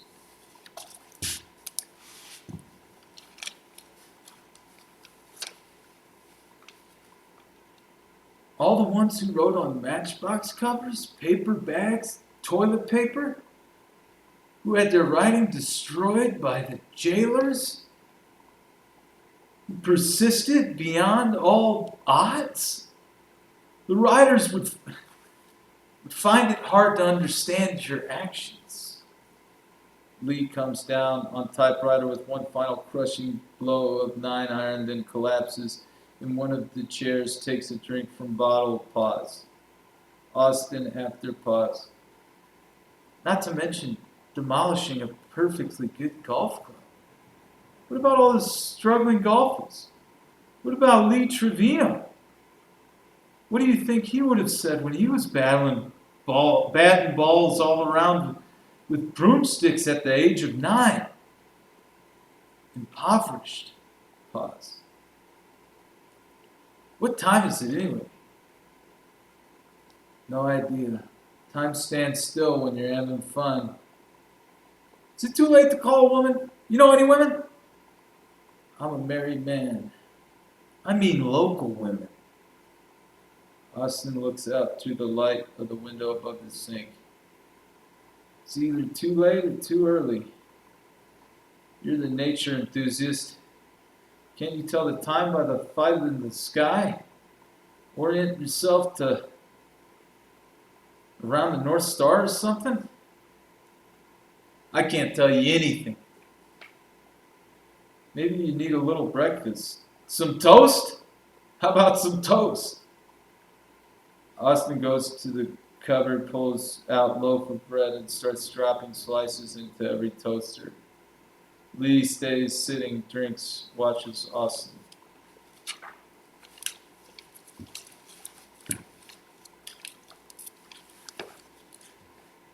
I don't need toast. I need a woman. A woman isn't the answer. Never was. I'm not talking about permanent. I'm talking about temporary. Austin putting toast in toasters.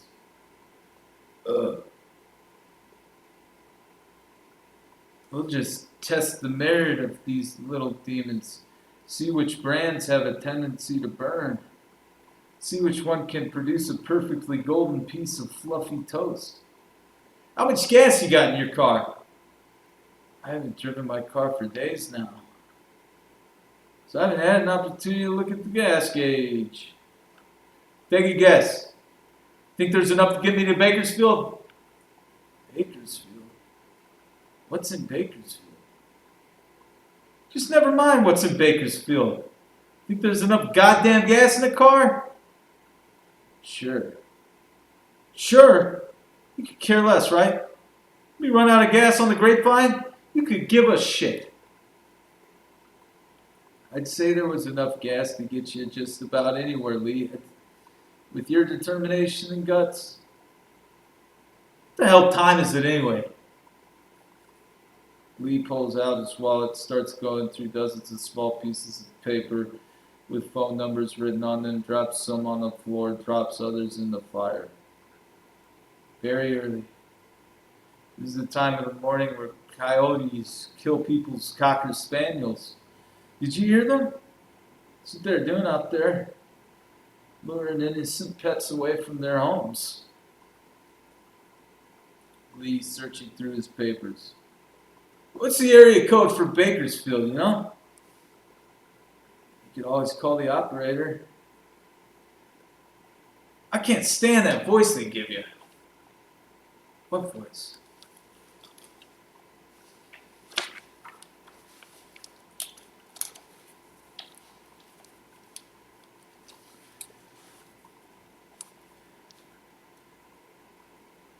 That voice that warns you if you'd only try harder to find the number in the phone book, you wouldn't have to be calling the operator to begin with.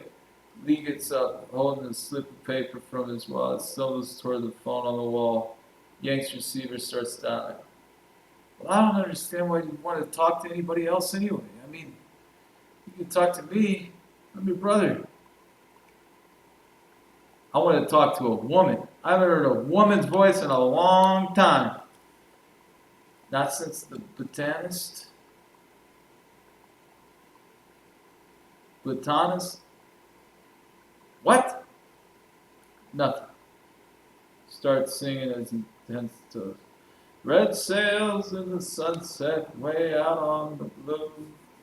Please carry my loved one home safely to me.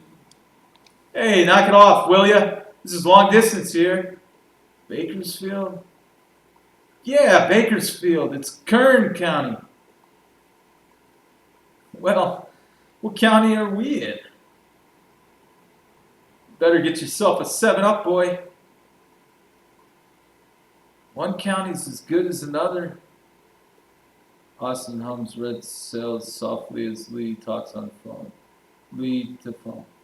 Yeah, operator, look, first off, I want to know the area code for Bakersfield, right? Bakersfield, okay? Good. Now, I want to know if you can help me track somebody down. No, I mean a phone number, just a phone number, okay? Holds a piece of paper up and reads it. Okay, the name is Melly Ferguson. Melly. I don't know, Melly, maybe. Yeah, maybe Melanie, yeah. Melanie Ferguson, okay? What? I can't hear you so good. Sounds like you're under the ocean. You got 10 Melanie Fergusons? How could that be? 10 Melanie Fergusons in Bakersfield? Well, give me all of them then. What do you mean? Give me all 10 Melanie Fergusons, that's right. Just a second. To Austin. Give me a pen. I don't have a pen.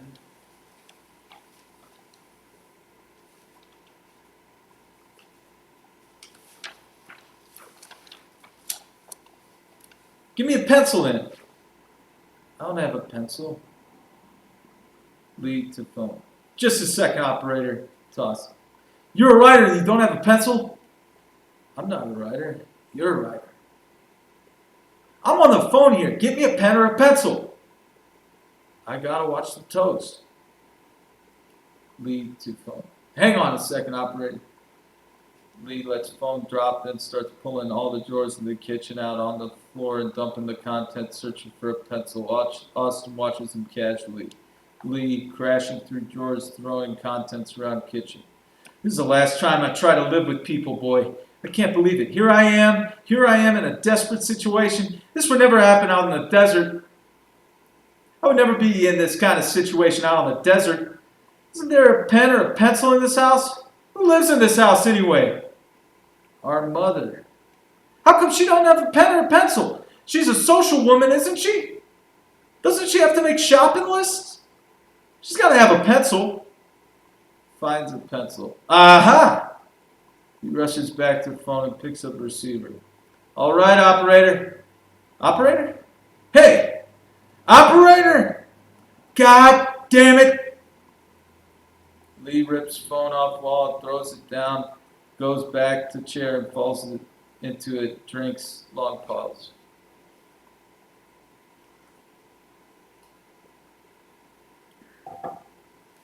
She hung up?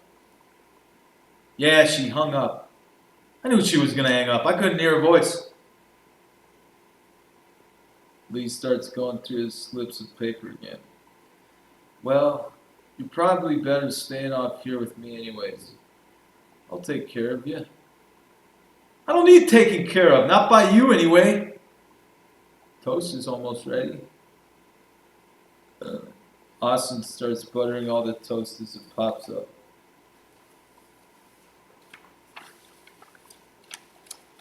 I don't want any toast. You gotta eat something. You can't just drink. How long you been drinking anyways?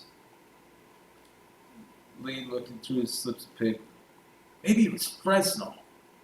Is the area code for Fresno? How can I have lost that number? She was beautiful. Pause. Why don't you just forget about that, Lee? Forget about the woman. She had green eyes. You know what green eyes do to me.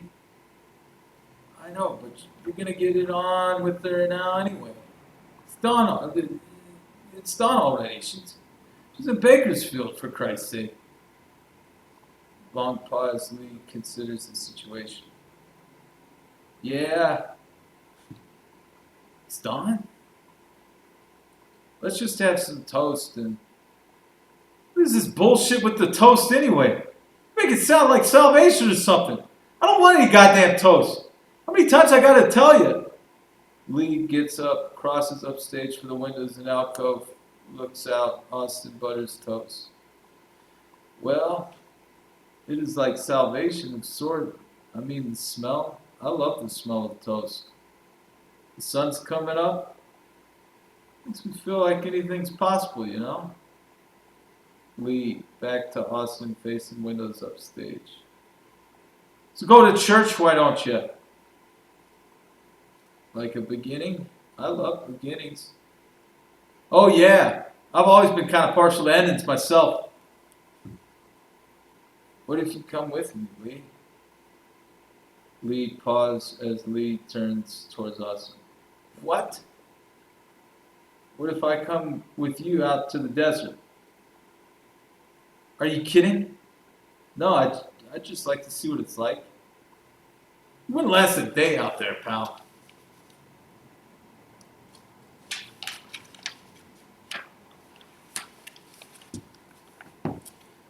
That's what you said about the toasters. You said I couldn't steal a toaster either. The toaster's got nothing to do with the desert. I could make it, Lee. I'm not that helpless. I can cook. Cook? I can. So what? You can cook. Toast. I can make fires. I know how to get fresh water from condensation. Austin slacks buttered toast up in the tall stack on plate. Lee slams table. It's not something you learn out of a Boy Scout handbook. Well, how do you learn it then? How are you supposed to learn it? You just learn it, that's all. You learn it because you have to learn it. You don't have to learn it. You could teach me. What are you, crazy or something? You went to college here. Here you are down here rolling in bucks, floating up and down in elevators. And you want to learn how to live on the desert? I do, Lee. I really do. There's nothing down here for me. It never was. When we were kids here, it was different. There was a life here then. But now I keep coming down here thinking it's the 50s or something. I keep finding myself getting off the freeway at familiar landmarks, and it turns out to be unfamiliar. On the way to appointments, wandering down streets I thought I recognized that turned out to be replicas of the streets I remember. Streets I misremember. Streets I can't tell if I lived on or saw on a postcard. Fields that don't even exist anymore. There's no point in crying about that now. There's nothing real down here, Lee. Least of all me. Well, I can't save you from that. You can let me come up with you. No dice, pal. You could let me come with you, Lee. Hey, do you actually think I chose to live out in the middle of nowhere, do you? You think it's some kind of philosophical decision I took or something? I'm living out there because I can't make it here. And you're bitching at me about all your success? I'd cash it out all in a second. That's the truth. I can't believe this. Let me go with you. Stop saying that, will you? You're worse than a dog. Austin offers a plate of neatly stacked toast to Lee. You want some toast? Lee suddenly explodes and knocks the plate out of Austin's hand. The toast goes flying. Long frozen moment where it appears Lee might go all the way this time when Austin breaks it by slowly lowering himself to his knees and begins gathering the scattered toast from the floor and stacking it back up on the plate. Lee begins to circle Austin in a slow, predatory way, crushing pieces of toast in his wake. No words for a while. Austin keeps gathering toast, even the crushed pieces. Tell you what I'll do, little brother. I might just consider making you a deal, a little trade. Austin continues gathering toast as Lee circles him through this. You write me up this screenplay thing, and I'll tell you. I mean, you can use all your usual tricks and stuff, your fancy language, your artistic hocus pocus, but you gotta write everything like I say. Every move, every time they run out of gas, they run out of gas. Every time they jump on a horse, they do that. If they want to stay in Texas, by God, they'll stay in Texas. Keep circling. And you finish the whole thing up for me, top to bottom, and you put my name on it, and I own all the rights, and every dime goes in my pocket. You do that, and I'll sure enough take you with me to the desert. Lee stops, pauses, looks down at Austin. How's that sound? Pause. At Austin stands slowly holding a plate of demolished toast. Their faces are very close. Pause. It's a deal. Lee stares straight into Austin's eyes, then he slowly takes a piece of toast off the plate, raises it to his mouth, takes a huge crushing bite, never taking his eyes off Austin's. As Lee crunches into the toast, the lights black out.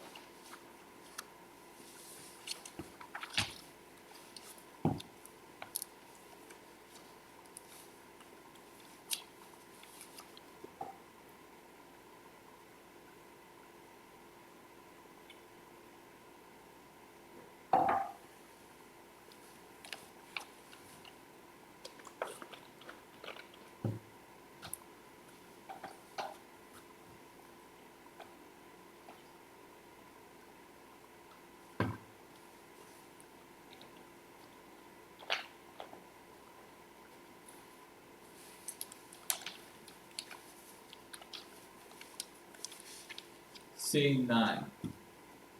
Midday, no sound, blazing heat, the stage is ravaged, bottles, toasters, smashed, typewriter ripped out of telephone. All the debris from previous scene is now starkly visible in intense yellow light. The effect should be like a desert junkyard at high noon. The coolness of the preceding scenes is totally obliterated. Austin is seated at the table in the alcove, shirt open, pouring with sweat, hunched over a writing notebook, scribbling notes desperately with ballpoint pen.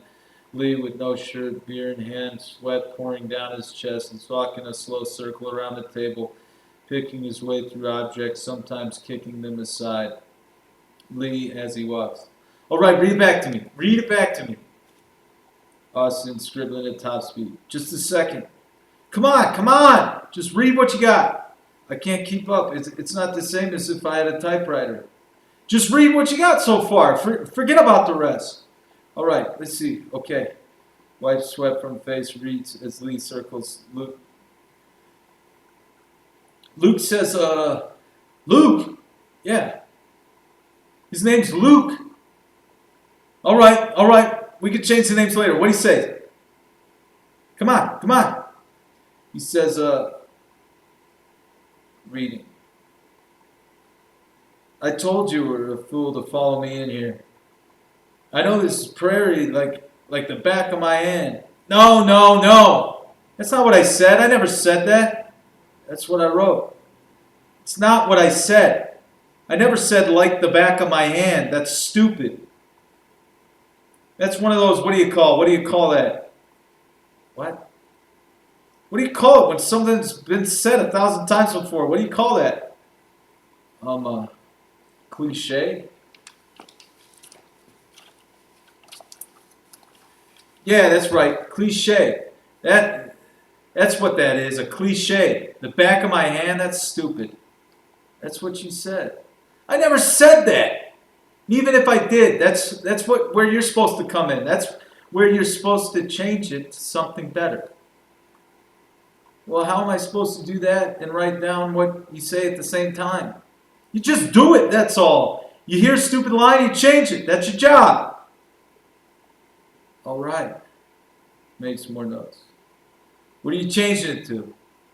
I'm not changing it. I'm trying to catch up. We'll change it. We got to change that. We can't leave that in there like that. The back of my hand. That's dumb.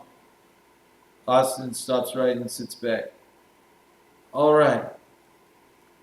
Lead pacing. So what will we change it to? How about I'm on intimate terms with this prairie. Lee to himself, considering line as he walks. I'm on intimate terms with this prairie. Intimate terms, intimate terms, intimate. That means like sexual, right? Well, yeah, or it's not sexual terms with the prairie? Where do you figure that? Well, it doesn't necessarily have to mean sexual. What's it mean then? It means close, personal. All right, how's it sound? Put it into the line there. Read it back. Let's see how it sounds. Intimate terms. Austin scribbles on notebook. Okay, it goes something like this. I told you, you were a fool to follow me in here. I'm on intimate terms with this prairie. That's good. I like that. That's real good. You do? Yeah, don't you? Sure. Sounds original now. Intimate terms. That's good. Okay. Now we're cooking. There's a real ring to it. Austin makes more notes. Lee walks around, pours beer on his arms, and rubs it over his chest, feeling good about the news progress. As he does this, Mom enters unobtrusively down the left with her luggage. She stops and stares at the scene, still holding luggage, as the two men continue, unaware of her presence. Austin absorbed in his writing, Lee cooling himself off with a beer. Lee continues. He's on intimate terms with this prairie. Sounds real mysterious and kind of threatening at the same time. Austin writing rapidly. Good. Lee. Now, Lee turns and suddenly sees Mom. He stares at her for a while. She stares back. Austin keeps writing feverishly, not noticing. Lee walks slowly over to Mom and takes a closer look. Long pause. Mom? Austin looks up suddenly from his writing, sees Mom, stands quickly. Long pause. Mom surveys the damage. Mom, what are you doing back? I'm back. Here, let me take those for you. Lee sets beer on counter, then takes both their bags, but doesn't know where to set them down in the sea of junk, so he just keeps holding them. I wasn't expecting you back this soon. I thought, how was Alaska? Fine. See any igloos? No, just glaciers.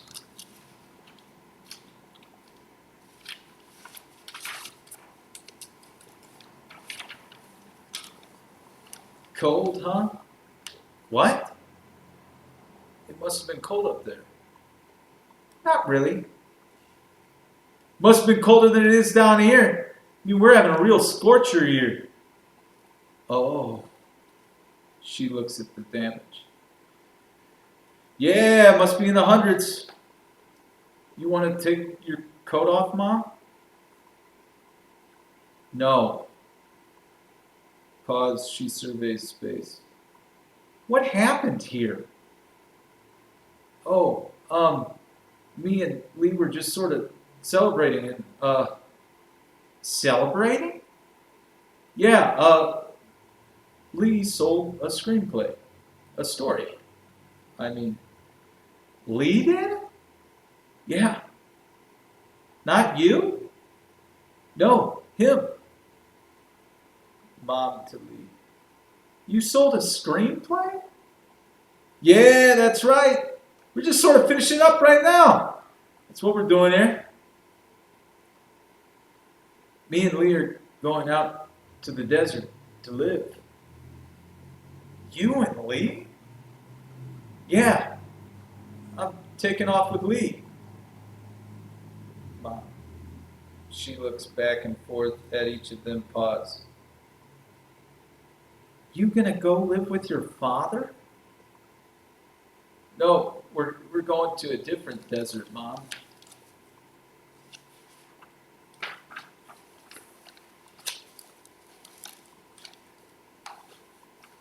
I see. Well, you'll probably wind up on the same desert sooner or later. What are all these toasters doing here? Well, we had kind of a contest. Contest? Yeah. Lee won. Did you win a lot of money, Lee? Well, not yet. It's coming in any day now. Mom to Lee. What happened to your shirt? Oh, I was just sweating like a pig and I took it off. Austin grabs Lee's shirt off the table and tosses it to him. Lee sets down the suitcases and puts on his shirt. Well, it's one hell of a mess in here, isn't it? Yeah, I'll clean it up for you, Mom. I just didn't know you were coming back so soon. I didn't either. What happened? Nothing. I just started missing all my plants. She notices dead plants. Oh. Oh, they're all dead, aren't they? She crosses towards them, examines them closely. You didn't get a chance to water, I guess. I was doing it, and then Lee came and... Yeah, I just distracted him a whole lot here, Mom. It's not his fault. Pause. Mom stares at plants. Oh, well. One less thing to take care of, I guess. Turns toward brothers. Oh, that reminds me. You boys will probably never guess who's in town. Try and guess. Long pause, brothers stare at her. What do you mean, Mom? Take a guess. Somebody very important has come to town. I read it. Coming down on the Greyhound. Somebody very important? See if you can guess. You'll never guess. Mom, we're trying to, points to his writing pad. Picasso! Pause. Picasso's in town. Isn't that incredible? Right now. Pause. Picasso's dead, Mom. No, he's not dead. He's visiting the museum. I read it on the bus. We have to go down there and see him. Mom. This is a chance of a lifetime. Can you imagine? We could all go down there and meet him. All three of us. I don't think I'm really up for meeting anybody right now, Ma. What's his name? Picasso. You've never heard of Picasso? Austin, you've heard of Picasso.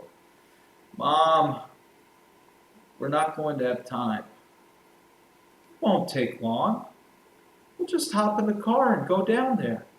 An opportunity like this doesn't come along every day.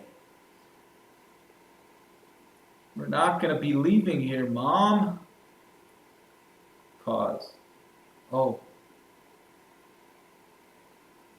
Yeah.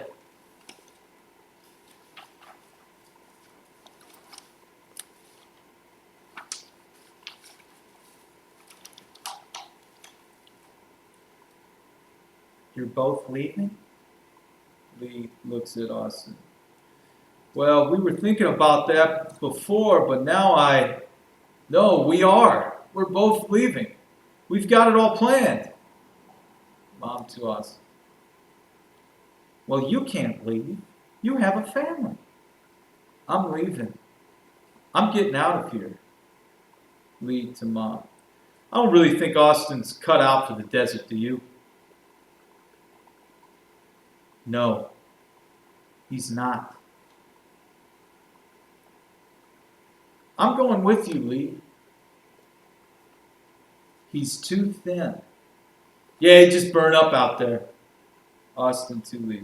We just got to finish this screenplay and then we're going to take off.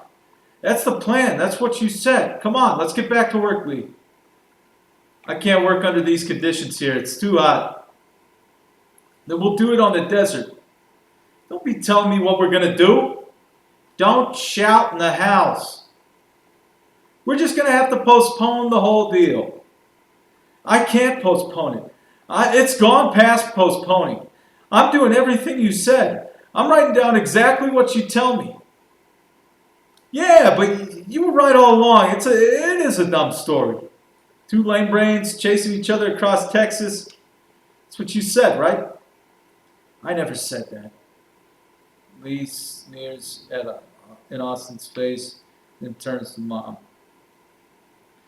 I'm just going to borrow some of your antiques, Mom. You don't mind, do you? Just a few plates and things. Silverware.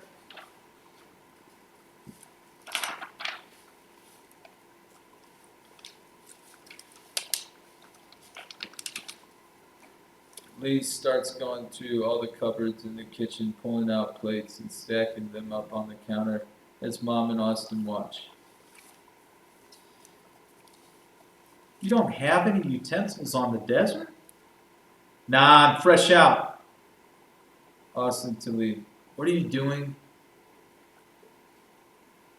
Well, some of those are very old. Bone china.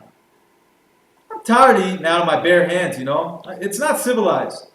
Austin to Lee. What are you doing? We made a deal.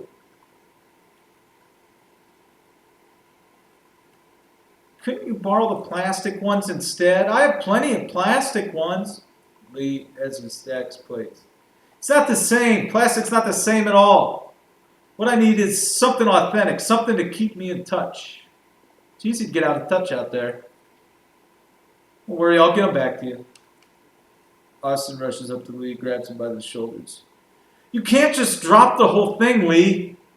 Lee turns, pushes Austin in the chest, knocking him backwards into the alcove. Mom watches numbly. Lee returns to collecting the plates, silverware, etc. You boys shouldn't fight in the house. Go outside and fight.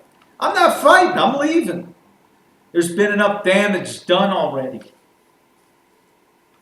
Lee is back to Austin and Mom stacking dishes out on the counter. I'm clearing out of here once and for all. All this town does is drive a man insane. Look what it's done to Austin there.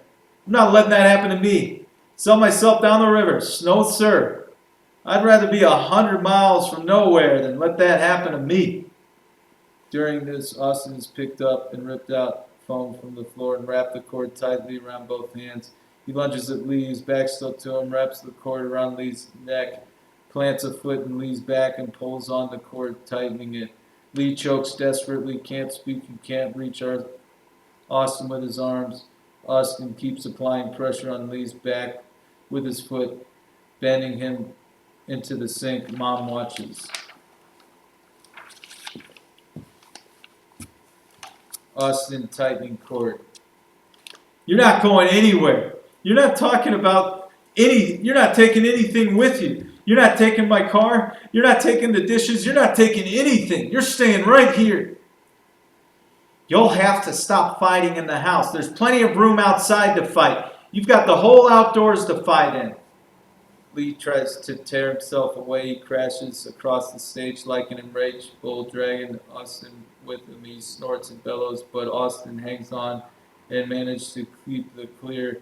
Lee's attempts to grab him, they crash into the table to the floor. Lee is facing down, thrashing widely and choking. Austin pulls cord tighter, stands with one foot planted on Lee's back and cord stretched out. Austin holding cord.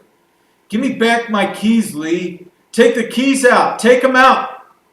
Lee desperately tries to dig in his pocket, searching for the car keys. Mom moves closer. Mom calmly to Austin.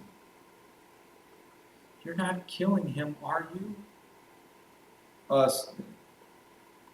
I don't know. I don't know if I'm killing him. I'm stopping him, that's all. I'm just stopping him. Lee thrashes, but Austin is relentless. You ought to let him breathe a little bit. Throw the keys out, Lee. Lee finally gets the keys out and throws them on the floor, but out of Austin's reach. Austin keeps pressure on the cord, pulling Lee's neck back. Lee gets one hand on the cord, but can't relieve the pressure. Reach me those keys, would you, Mom?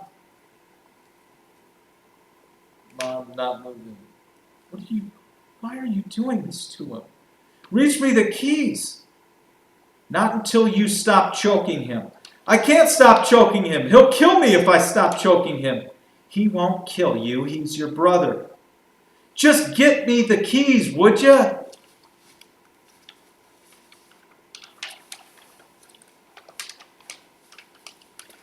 Pause. Mom picks keys up off the floor, hands them to Austin. Austin to Mom. Thanks. Will you let him go now? I don't know. He's not going to let me get out of here. Well, you can't kill him. I can kill him. I can easily kill him right now, right here. All I got to do is just tighten up, see? He tightens cord. Lee thrashes wildly. Austin releases pressure a little bit, maintaining control. You see that? That's a savage thing to do. Yeah, well, don't tell me I can't kill him, because I can. I can just twist. I can just keep twisting. Austin twists the cord tighter. Lee wakens. His breathing changes to a shorter rasp. Austin! Austin relieves pressure. Lee breathes easier, but Austin keeps him under control. Austin, eyes on Lee, holding cord. I'm going to the desert. There's nothing stopping me. I'm going by myself to the desert. Mom moving toward her luggage. Well, I'm going to check into a motel. I can't stand this anymore. Don't go yet. Mom pauses. I can't stay here. This is worse than being homeless. I'll get everything fixed up for you, Mom. I promise. Just stay for a while. Mom picking up luggage. You're going to the desert. Just wait. Lee thrashes. Austin subdues him. Mom watches holding luggage. Pause.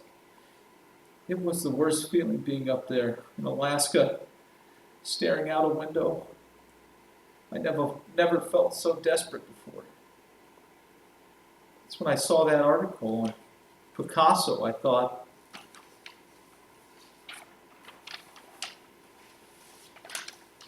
stay here, Mom. This is where you live. She looks around the stage. I don't recognize it at all. She exits with luggage. Austin makes a move toward her, but Lee starts to struggle, and Austin subdues him again with the cord. Pause. Austin holding cord. Lee, I'll make you a deal. You let me get out of here. Just let me get to my car. All right, Lee? Give me a little head start, and I'll turn you loose. Just give me a little head start, all right? Lee makes no response. Austin slowly releases tension cord. Still nothing from Lee. Lee? Austin is motionless.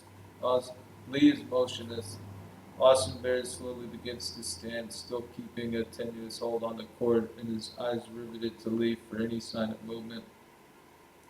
Austin slowly drops the cord and stands. He stares down at Lee, who appears to be dead. Lee? Pause. Austin considers looking toward exit. Back to Lee, then makes a small movement as if to leave. Instantly, Lee is on his feet and moves towards exit, blocking Austin's escape. They square off to each other, keeping a distance between them. Pause. A single coyote heard in the distance. Lights fade softly into moonlight. The figures of the brothers now appear to be caught in a vast desert-like landscape. They are very still but watchful for the next move.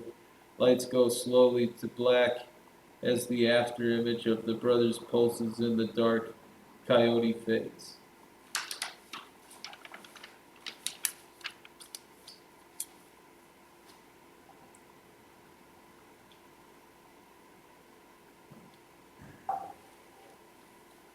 That was an original work entitled True West. My name is Mitchell Teatherford, and I'm a playwright.